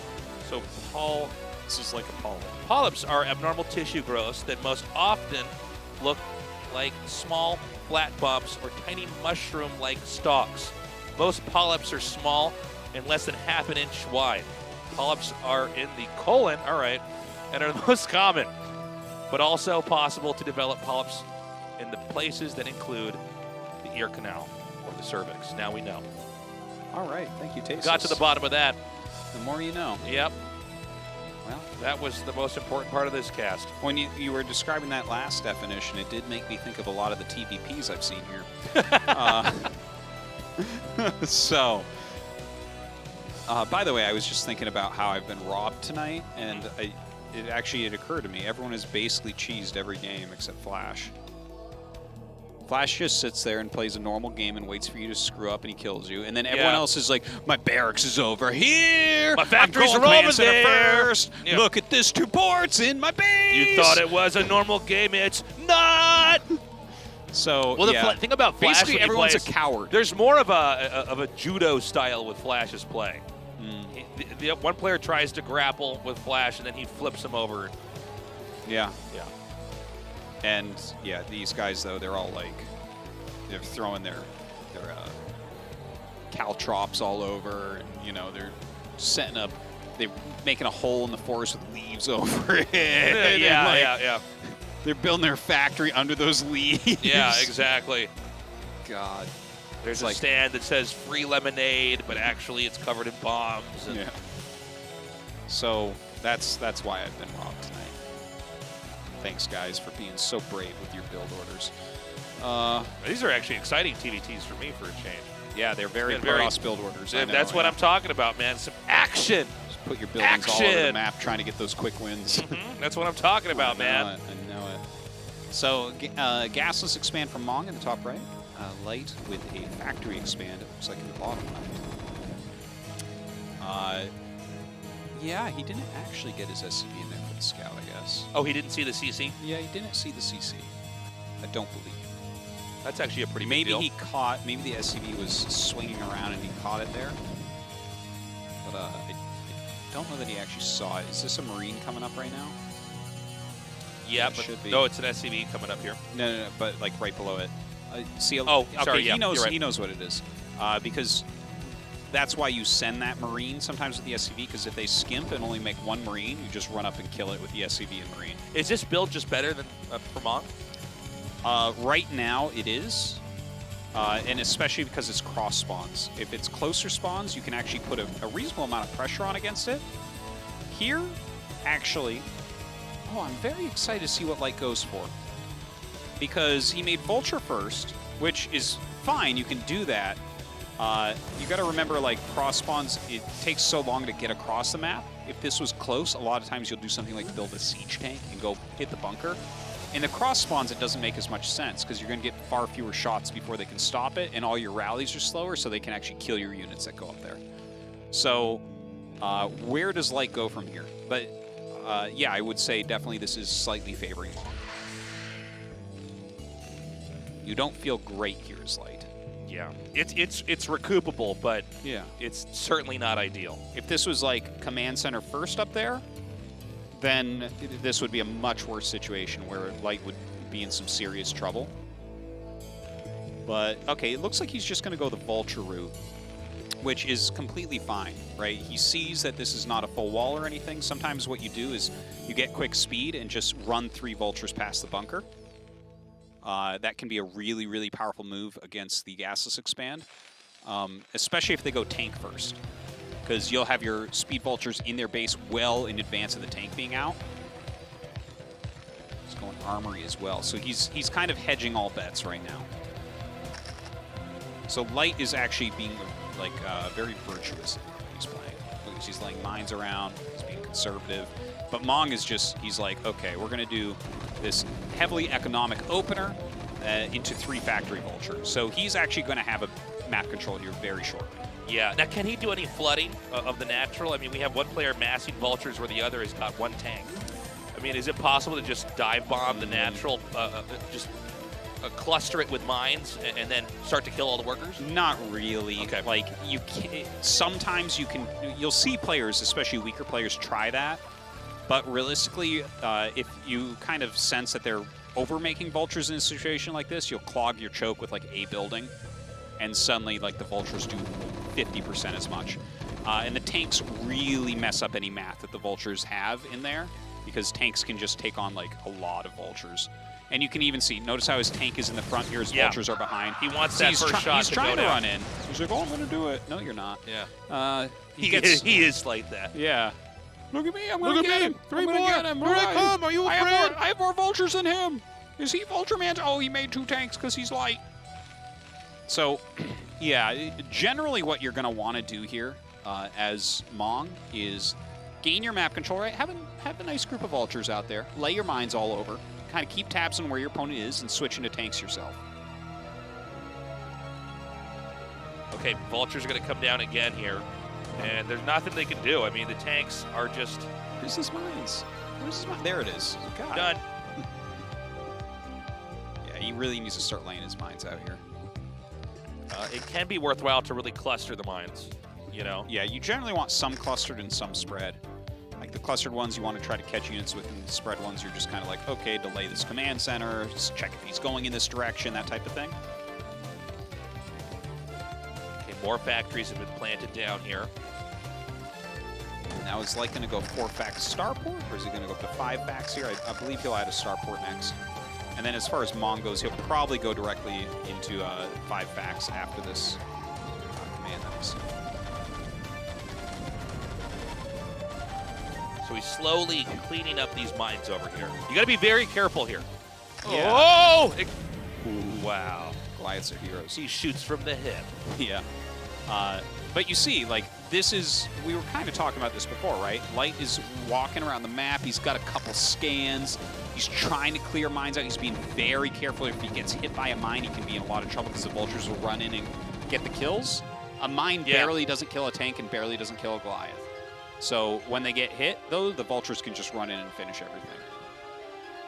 Now he's adding some of his own vultures in afterwards. See, this is, again, for Light, it's a little bit more complicated to play this way. But you've got some power with it, right? He's winning on the tanks. He's got a few Goliaths in here.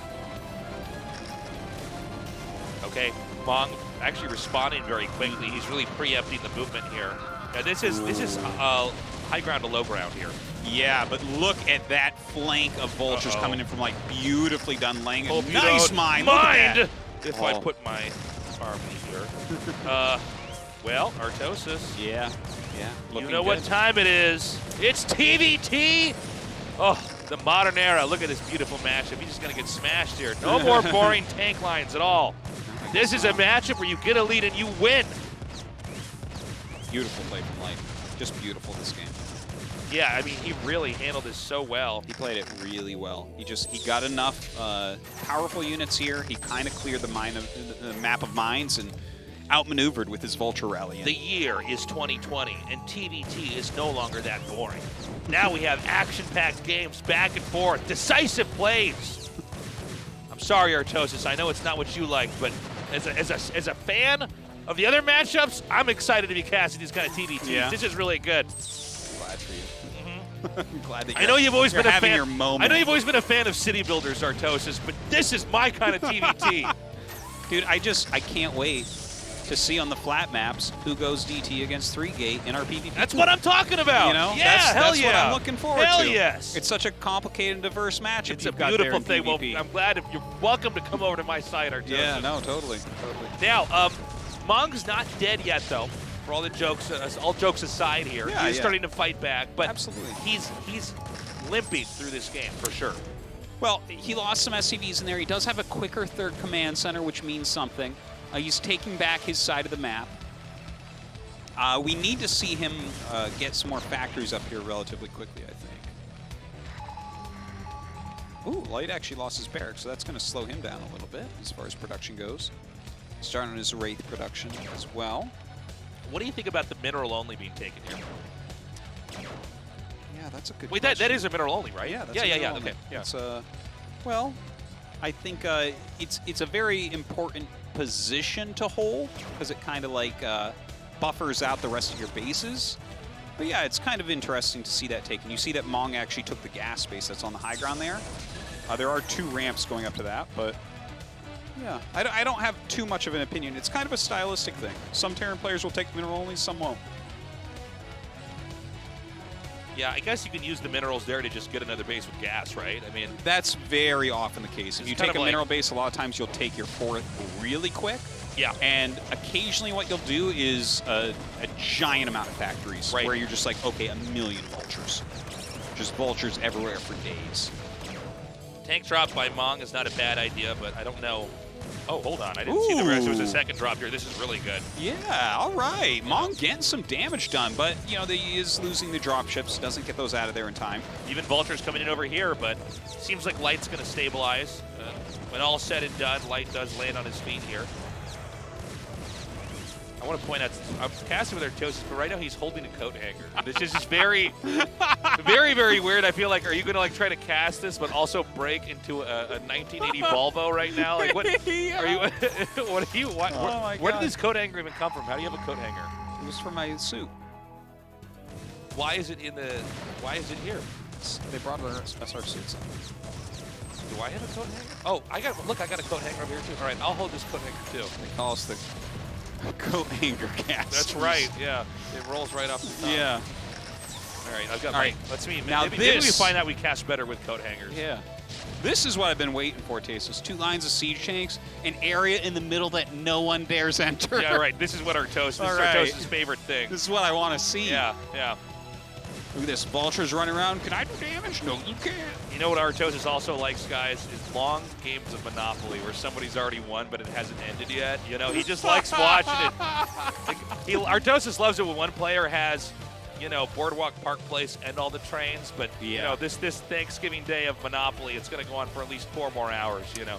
Well, they never want to leave when I have all that stuff. That's right. Tasteless. Yeah. It's messed up, and then they give each other all their properties and money to try to. No, I hate it. This is our. Well, now I play Frozen space opera. Monopoly. Frozen Monopoly with my kids. Oh, is that like from the movie Frozen? Or? Yeah, of course. Yeah. I never get to be Elsa though. Artosis makes him and his kids play Monopoly in a giant meat locker. And that's his idea of Frozen Monopoly. Dad, can we put jackets on? No, it's Frozen Monopoly. I feel like I can use this coat hanger I'm holding now as a kind of a Diason rod or a divining rod. Is that what it's called? Yeah, a divine rod, which TVT is Well, I'm trying to.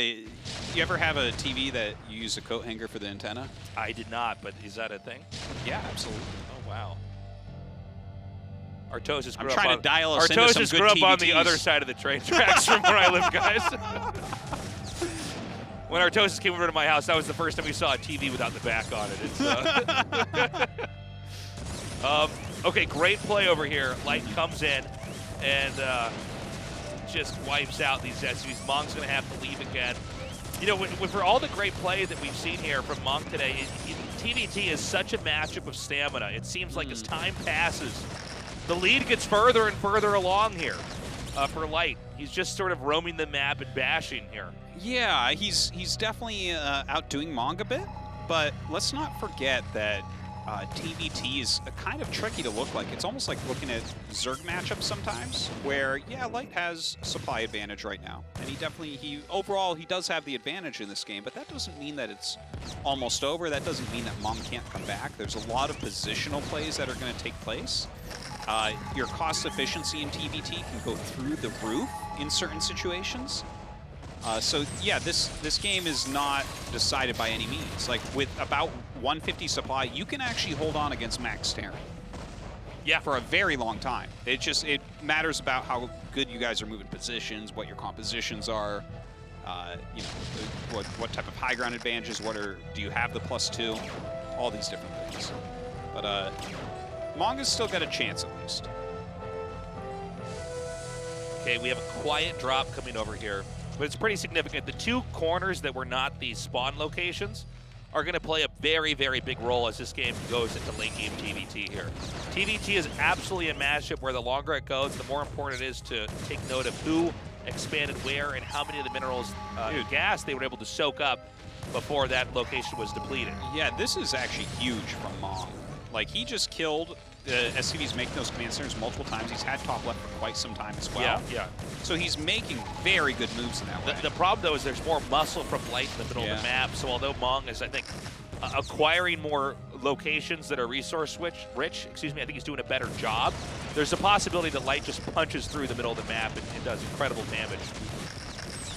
Well, Mong is actually, he's trying to defend with too few units. Okay, here comes some dropships. This reinforcement is so important right now. Nice defense matrix comes out, but with those dropships, this will be an easy hold for Mong. Yeah. This one Wraith is causing a real problem over here, though, at the top. Yeah. It's higher and higher, man. Yeah. Well, do you get higher than a captain? Like, if it's a ship? No, right? I think you're right. I think if you're the captain of the captain airplane is yeah. Wait, the bursar is in charge of the captain, though, right? No. That's what they made me think last time I was on an airplane. That bursar was really telling me he ran the place. Remember the bursar on the airplane that yelled at us? Yeah. We were, like, being too loud, or like we had stuff on the floor. And there was trash on the floor. Yeah. He's like, you treat like this your home like this? I don't know. There's no trash. What did I say? I was like, are you okay, man? Like, are we gonna? That guy is not very happy. Yeah. So, look at this. So Mong he's making some really important moves. The fact that he's still holding this position is very, very important. And look at this. He's sending in a couple drops here to that bottom right. Oh, those turrets. Badass turrets. Okay, nice land, though. He does get the tanks in here. I love how Light's SCVs that are just sitting there just clean this up easily. I know. He's like, all right, siege it up. Oh, the natural counter to siege tanks. Yeah. Melee attacking units. Well, it's such a funny thing. Like, SCVs are such an important fighting unit in TVT. Yeah, they really are. Yeah, there's a lot of moments where the workers you don't want them to fight at all, or you need them. Like ZVZ actually having one drone fight with your lings completely changes the map. It's crazy. And without SCVs to buffer things, like, how would you'd never be able to break a lot of certain things that happen. It's actually one of the reasons why TVT is one of the hardest matchups to follow, is because, like, SCVs are being used in fights so much that sometimes it can be unclear as to who has more workers. Yeah. You know, most games, like, you'll just see, okay, he storm dropped this location. We know where the workers are. But, I mean, imagine in PvP if probes are just used in big fights early on. Yeah, it really doesn't occur. Yeah, once Reavers are in play, you don't want probes anywhere near a fight. Because they'll just one-shot the probe. That's all you probes need. suck compared to SCVs, too. SCVs are much stronger, that's true. Yeah. Probes are unique in that they can harass very well. They're very strong against certain melee units. Sometimes probes bunch together in fights against other zealots, especially in the mineral line. Or, for instance, probes used, let's say, one probe to harass a Terran because of the building features of Protoss. But yeah, a lot of times they're bad, especially on their own. SCVs on their own can actually take fights. Like, watching probes fight Zerglings is hilarious. Yeah. Just by themselves. Like, SCVs can quite hold up a bit better, though. Yeah.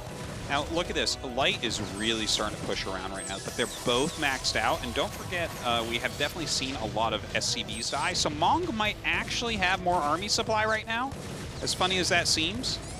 But Light has more of the map, which I think is a really important thing to point out here. He's taking that 9 o'clock base, which is really important, and he's got mines at 3 o'clock. So these are two locations that if Light were to just stop moving and just holds on to both those, that's maybe even a game-winning scenario. But obviously, nothing is so simple.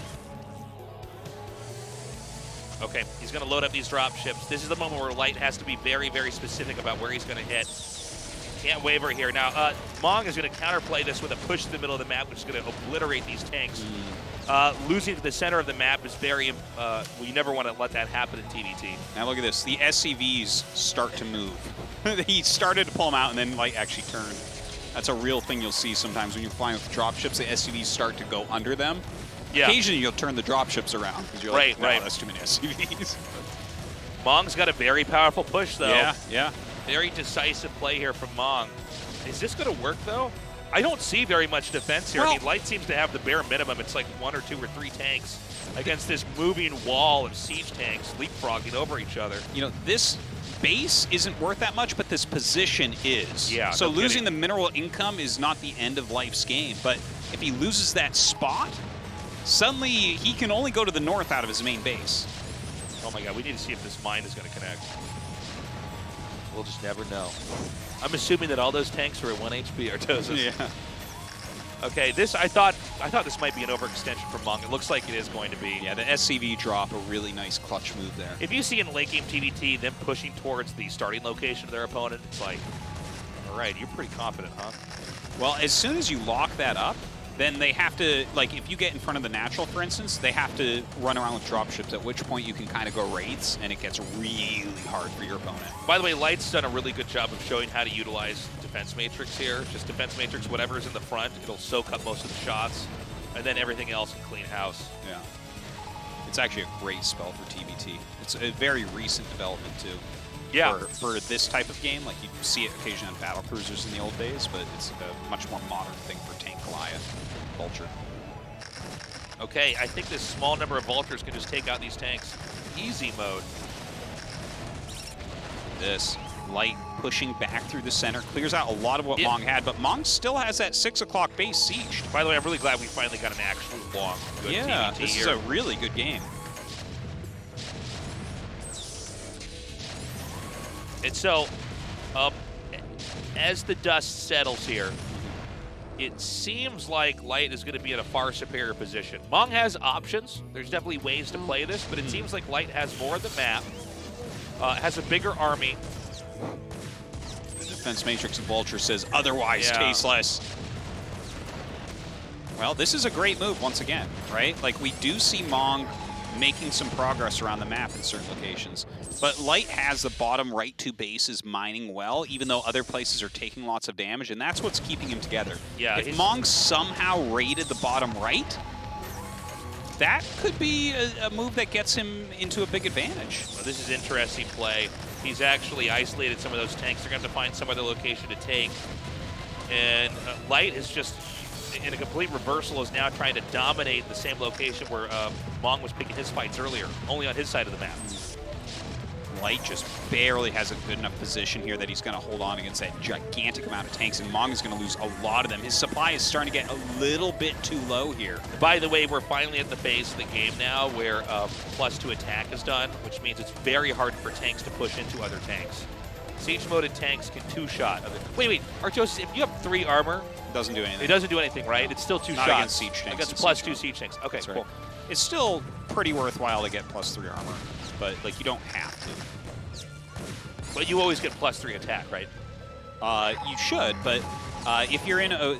There are certain scenarios where Terran players will stop at just +2. Okay. So, okay, that's it. Like, if you're behind and trying to switch into air or something to come back, a lot of times just skip it. Because +2 is really... That's the break point. That's the important upgrade. Okay, once again, Light is bleeding into the upper left. We have counterplay here from Mong. This is becoming a very, very interesting TVT, but what worries me is just when I look at the supplies at the top right, Light is always somewhere between 30 to 50 supply ahead. Yeah. It seems like Light is, like, just, he's got a bit of an edge here, and just saving this base could be the nail in the coffin for Mong. Yeah. Mong has a lot of tanks coming up, though, and there's only 2 tanks there, but the positioning of Light here is really hard to deal with. Look at this. Look at those 3 Gauls go to town. You go, Gauls. We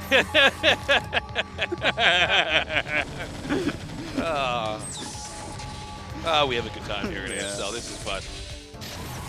So, Light is barely hanging on. I think this base might fall, but not before there's going to be a decent amount of tanks that were traded off to try to win this fight. It's truly hilarious watching Light with 4 units hold off. Like, I don't even know what supply this started at, but he's... Look at the position of that. Those tanks reach exactly to the top of the ramp, which is the end of the choke point. Like, yeah, it's actually the best possible spot to have it in, because if they're going to get everything up there, everything has to eat so much siege tank shots. When he siege those, I'm like, I don't know about that, Light. And then it was like, exact. Yeah. It was perfect. Oh my god, like, there's a lot of tanks left. Look at this 56 supply to 135. Mong is not... Well, he's mining a little tiny bit, but Light is attacking his last base. This Monk's still trying to make something happen. Putting 2 nickels together to make a quarter. If the nickels have +2 attack, sometimes it works. Yeah, no kidding. Well, Light finally gets his army up to the high ground, but just in time for... I'm sorry, Mong gets his army up here, but just in time for Light to, I believe, drop enough to take this out. Oh, if that mine hadn't hit, he actually had a better army. That's so funny. Oh my god. Dude, that's like... GG. What a good game, though. Now that's a game. That's what we've been waiting for today. See, we could have had this all day. Yeah. So that was, finally, we got to see what TVT is all about. Yeah, a real TVT game. Is that chocolate he's eating? That's Ricola. Oh, Ricola, okay. The Light, you know, he does come out on top, but I'll tell you what, Mong made him work for it. I was asking if it was chocolate, because a lot of pros try to eat chocolate right before the match. Yeah, a lot of people little sugar rush. Those little sweet candies, I guess, will do the same. Like though, doesn't need any candy. Candy for him. Terrence Souls. Nice. That's because he's so good. Get him! All right, let's go to Horizon Lunar Colony 1.1. That's not our next map, I don't think. I could have sworn our next map was map number 2. No, what's the name of that terrible map? Intercoven. I'm pretty sure that's our next map. Really? Yes! Yes! Madness! Actually, Intercoven became pretty interesting by the end. Yeah, well, it actually succeeded in making it interesting. You know, sometimes I look at maps, the beginning of the especially season, like that, it felt terrible. I was trashing on it a lot. I actually will say, okay, I was wrong. It actually had some fun games. It did. It really made me think about the game in a different way. It actually succeeded in what it set out to do. Inner Coven. Did you say Outer Coven? No. I said Inner Coven. I don't know, guys. I'm not good today. One day we're gonna have Protoss again, and then I'll have some utility here. You gotta pick up your coat hanger, my friend. My coat hanger's in my hand now, Artosis. I'm ready. Let's go.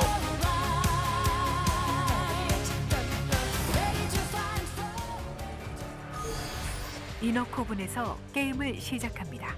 Inner Coven, you say?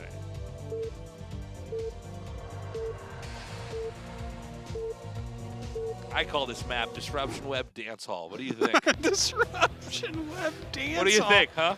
Oh my god. Yeah.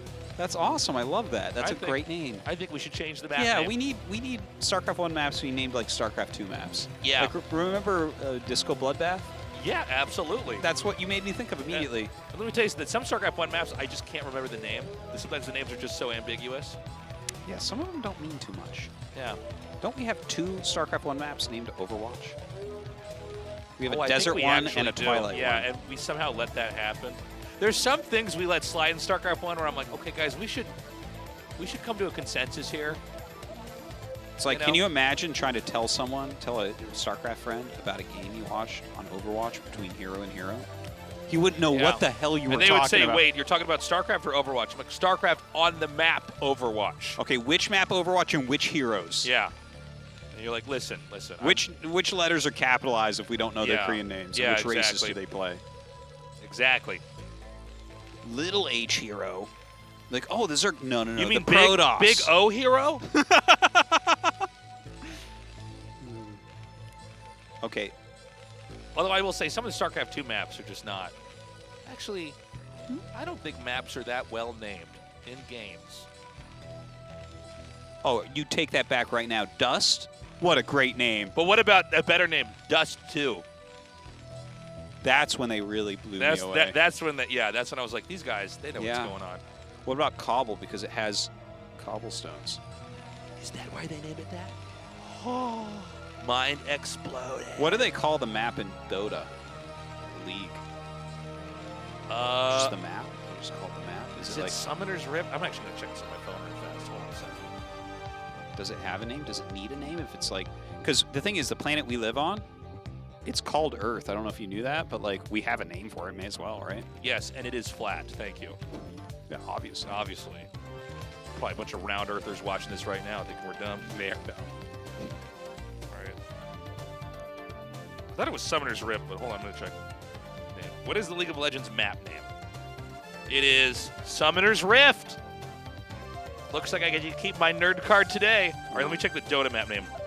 Dota map name. It's also Summoner's Rift. Because it's the same game. They both have dragons on them. It's crazy. He's going for Baron, guys. All right, it's called. What is it? Dota 2 map called? All right, people are actually asking this on right. Someone says Peru. That's so funny. Nothing. Is its name nothing, or it just doesn't have a name? Yeah, I don't think it has a name. Huh. Well, how do you feel Someone about that? said Warcraft 3. That's a pretty good answer. Yeah, I don't know if it has a name. How do you feel about that, though? Uncomfortable. Really? Yeah. But you don't need a name. Yeah, you kind of do. Remember when Prince got rid of his name and he was the artist formerly known as Prince because his name was a symbol or something like that? Yeah. And it's like, well, we need names for things so we can talk about them.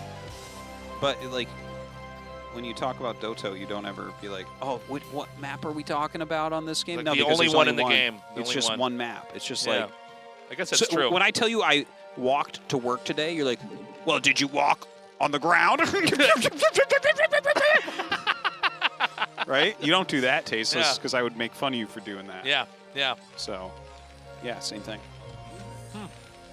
Are there any other games where this happens? I mean, Street Fighter, the stages, it's like, meet me in India.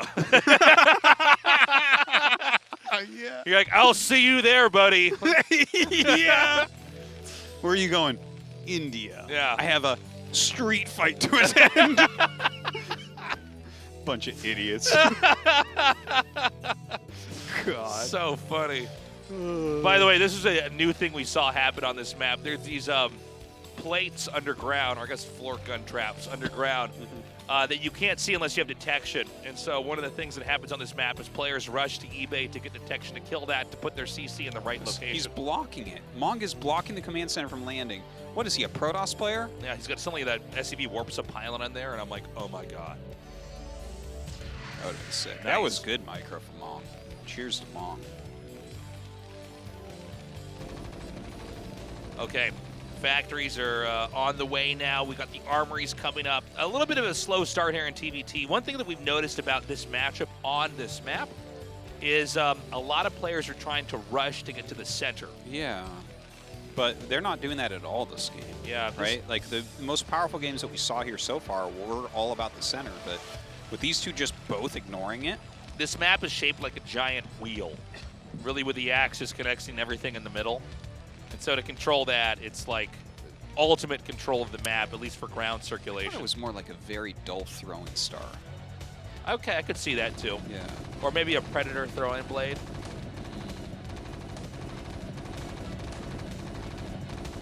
All right, let's just watch this a little bit longer. I think that building's going to be destroyed when we're done. There you are in your vat, Tasteless. There I am. I can That's tell my it's you caster because it's vat. holding a coat anchor. Yeah, this is our first cast. We're both holding coat hangers doing this. It's going really well. This is how we keep our duo alive, Tasteless, is that we're always trying to have new experiences together, like holding coat That's anchors right, during yeah. a cast. And people might be saying, well, what do you guys, why do you need to hold a coat hanger? What do you do with a coat hanger? Well, I have to put something in my mouth when I'm not talking during the cast. So this is how I keep my lips open. Yeah, yeah. If I can't taste some copper in my mouth, I don't know how, what am I supposed to do? Just sit here quietly and listen to what Dan says and then respond after that? You idiots? No, he needs the copper, No, trust me. Yeah, trust me. If you guys ever talk to me in real life, you'd know you need the copper.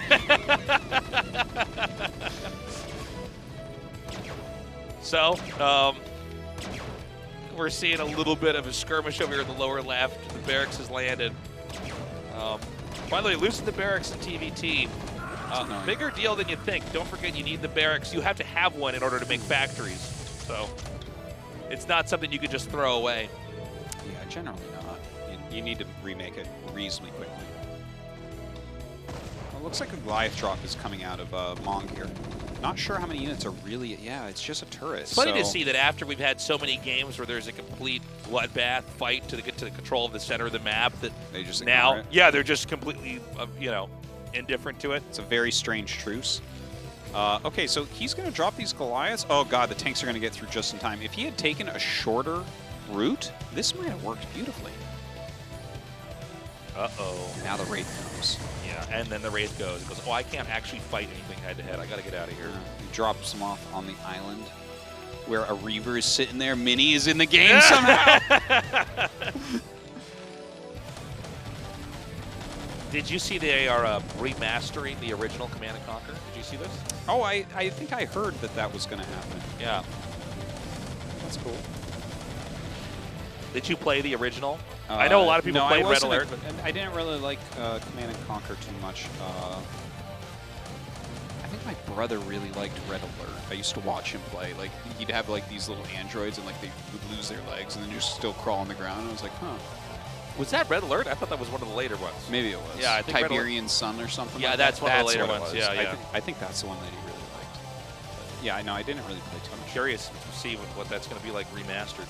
Mostly I try like I'm trying to remember if the multiplayer wasn't broken. broken. I have to check, but I can't.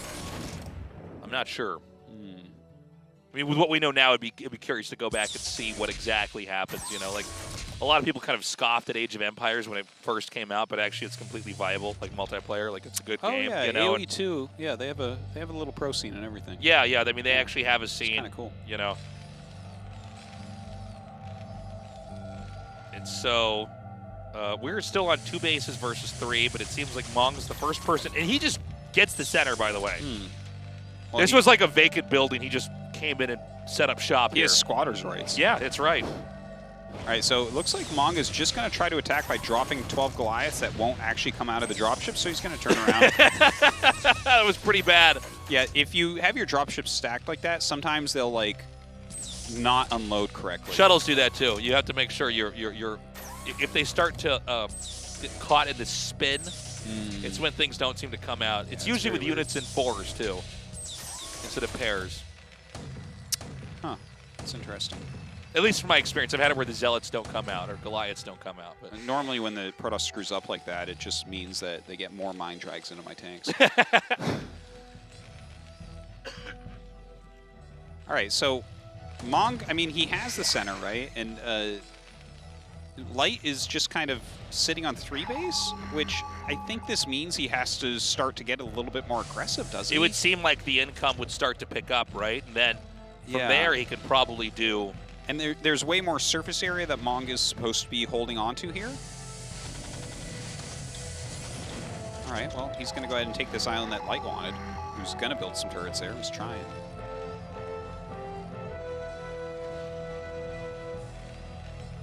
So, I guess we have to ask ourselves, is Light going to try to engage the center?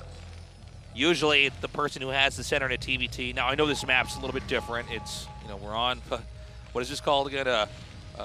Disruption Web Dance Hall or something? I can't remember what we named this. Yeah. That's right.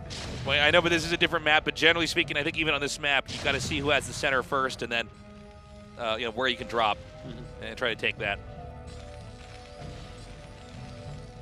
Oh, 3 dropships coming in against a bunker and a tank and a turret.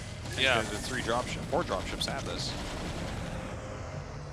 That Marine in the bunker not helping so much. But this may cause this sort of yin-yang effect where then Light tries to break through the center, knowing there's probably a neglectful amount of units here to defend, which it looks like there is. Yeah, definitely. Well, they're both going to lose a base, it looks like. Well, I don't know where this goes from here. I mean, Light now gets the center, which I don't. Yeah. I mean, so I don't know. Mong is actually up a base right now. After all that, because he's taken his base on the right-hand side. It seems to me that Mong is actually still in a decent spot here. Okay. I'm sorry. I'm trying to figure out where this game goes from here. Do you know you can steal add-on stasis? Yes, I do. That actually made me really excited when I was. It was young Tasteless. I used to try so hard to 15-year-old steal an Tasteless. add-on Yeah, when I could. wanted to take the add-on so bad. Like, you'd see the base get blown up, and I'd be like, don't kill the add-ons. You can put your factories there. I remember a pro once won a game via that. So crazy. I forget what it was. Like, he floated a factory into someone's base and stole their add-on or something. Stuff and, like this is really weird. Really what makes the game beautiful. You know, you're like, oh, there's these little quirky things you can do. You can do it in StarCraft 2 as well. Just take their add-ons. So cool. Wait, you can do it in StarCraft 2, right? I'm not crazy. I don't know. No, I think you can. I don't think I've ever seen it. No, we casted one game, I thought, where it Really? happened. Yeah. Maybe. Could be. Casted a couple games. Don't you love it when somebody asks us about a game that we casted? Do you remember like such 6 and years such a ago? game? Remember like game 3? I'm like, no, not exactly. You'd have to show it to me. This is all. There's a lot of. We casted a lot of games. It's hard to remember sometimes. Yeah. Okay, so Light now, he's gonna claim the center. So if wait, G. If Light kind of turtles that top right main and maintains that bottom left islandish thing that he has, that's more of the map. Right? That's one way that you can really look at this is like who's going to actually have more of the map at the end of the day. I think though that's not going to stay. That is so easy to Which melt one? with drops. That this location that Mong has in the lower left. No, I'm talking about Light's lower left. Oh, okay. Because never mind. whoever has the center, Yeah. I look at whoever has the center as the defender.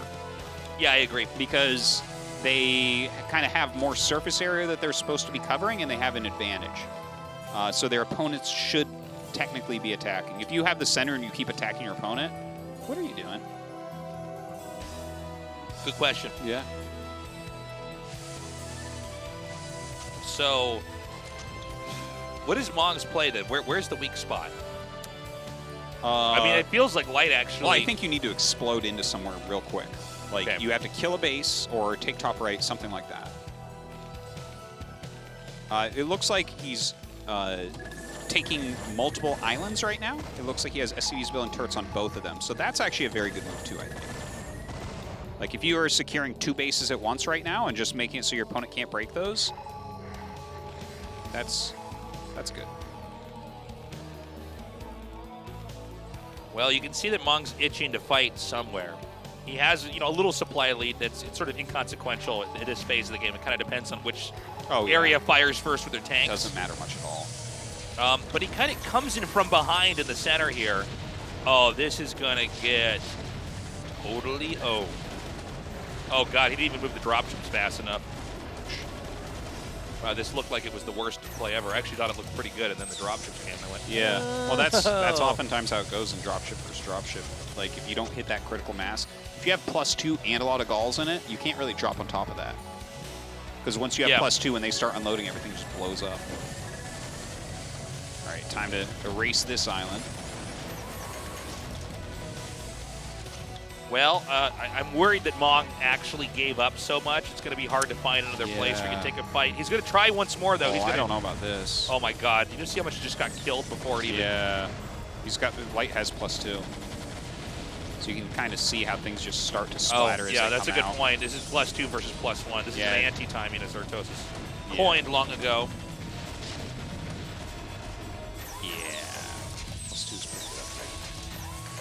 Okay, Light is really starting to take control, even though, again, it is pretty close as far as supply goes. Wow. Okay.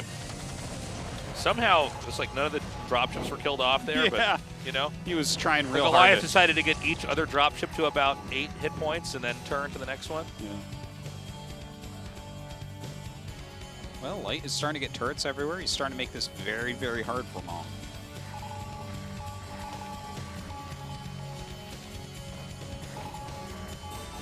Well, he's going to load up again over here. Again, TVT is a lot about territory. Just like the center of a chessboard is important. In a game of chess, the center of the map is important in a TVT. And right now, that center control goes to Light. Now, Mong's going to try to fly around and drop, but just the presence of the center means that several locations, including the ones at the top, Mong would have to fly around, which is quite inconvenient. it creates a no-fly zone for the dropships. Yeah, and I want to mention something too. I think that a lot of the pros actually don't play this map correctly at this stage of the game so far. Okay. Because again, there's 13 bases, right?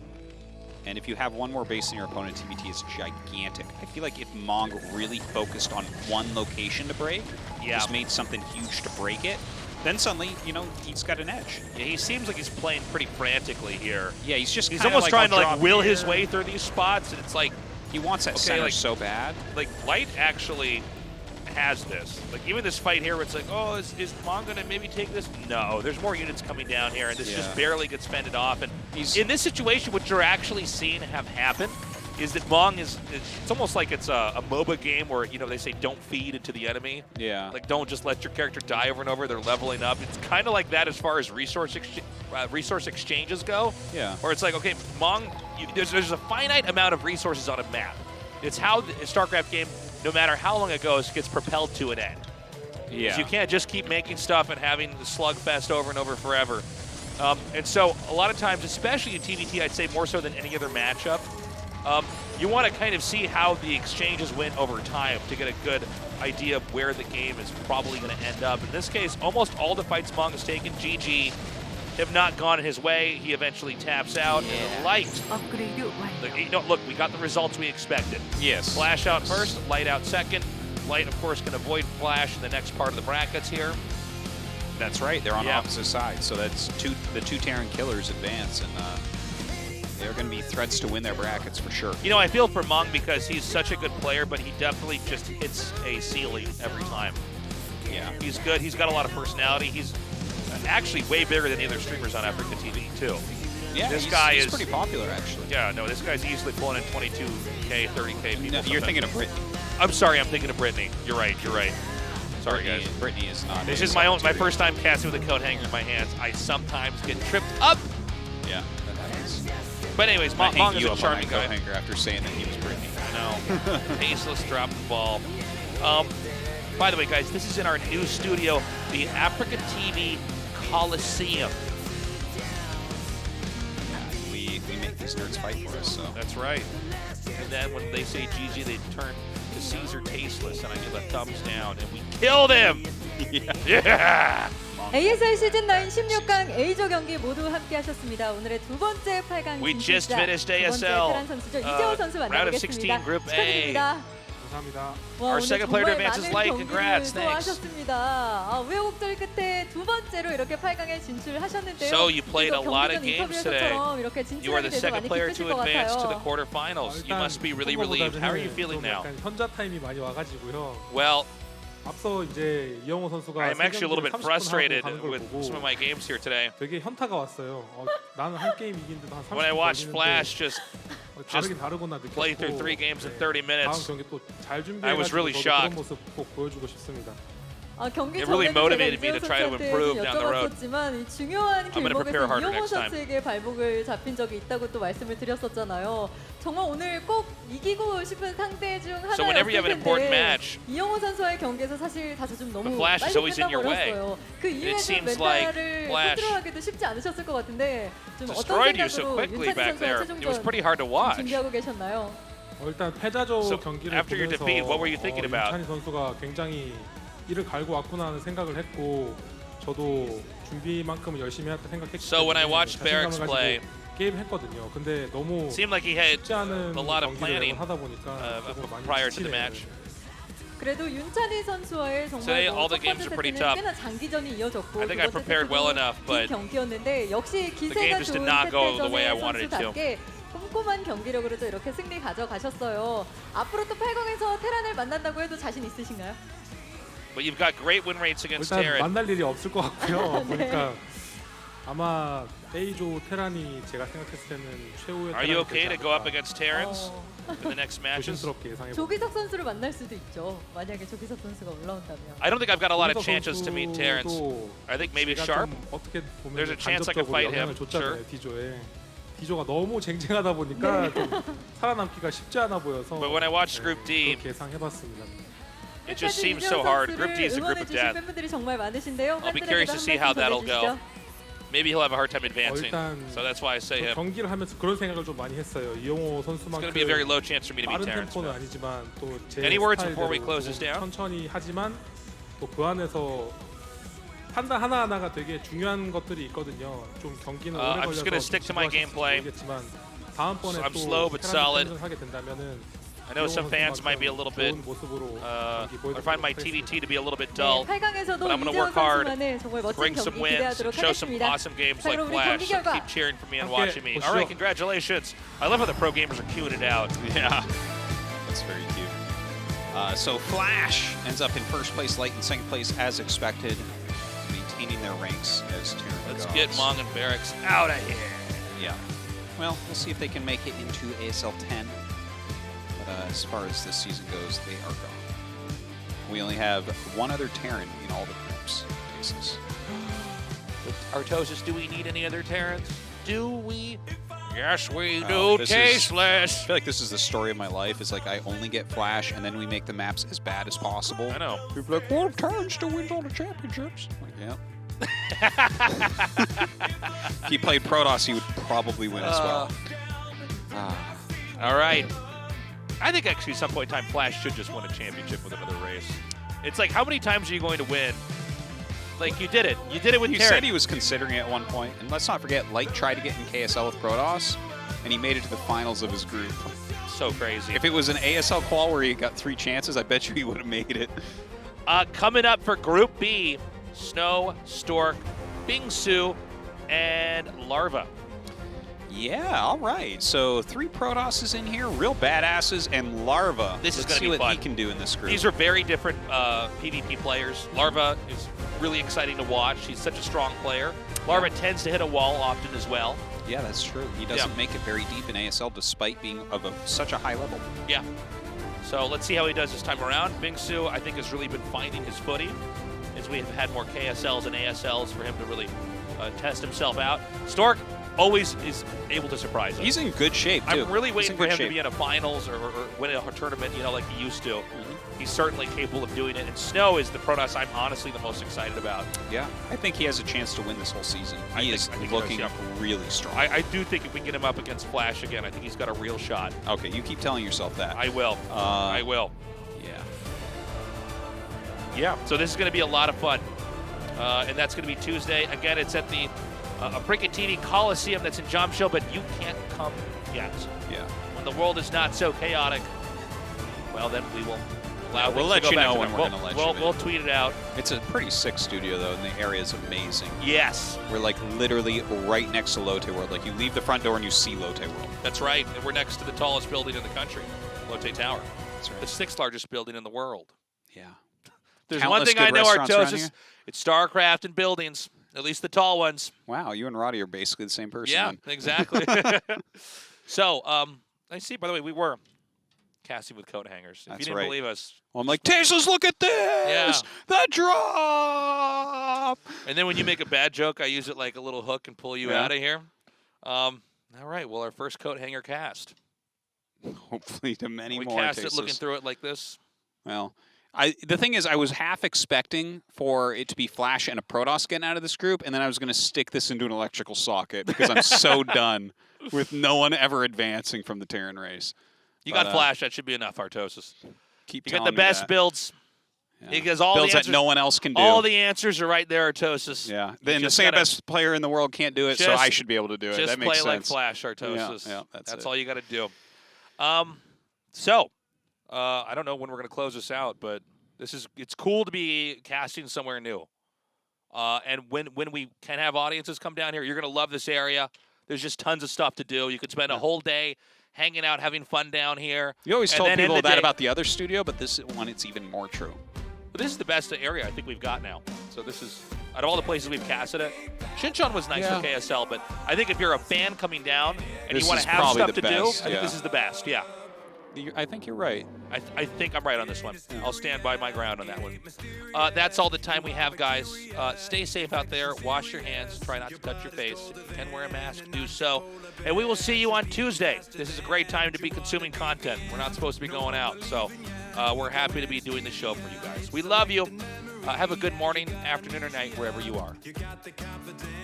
to suck us all in. This pit is bottomless, the lies are time to miss. You're pushing, you're pulling, your cancer is showing. Feel me drift away.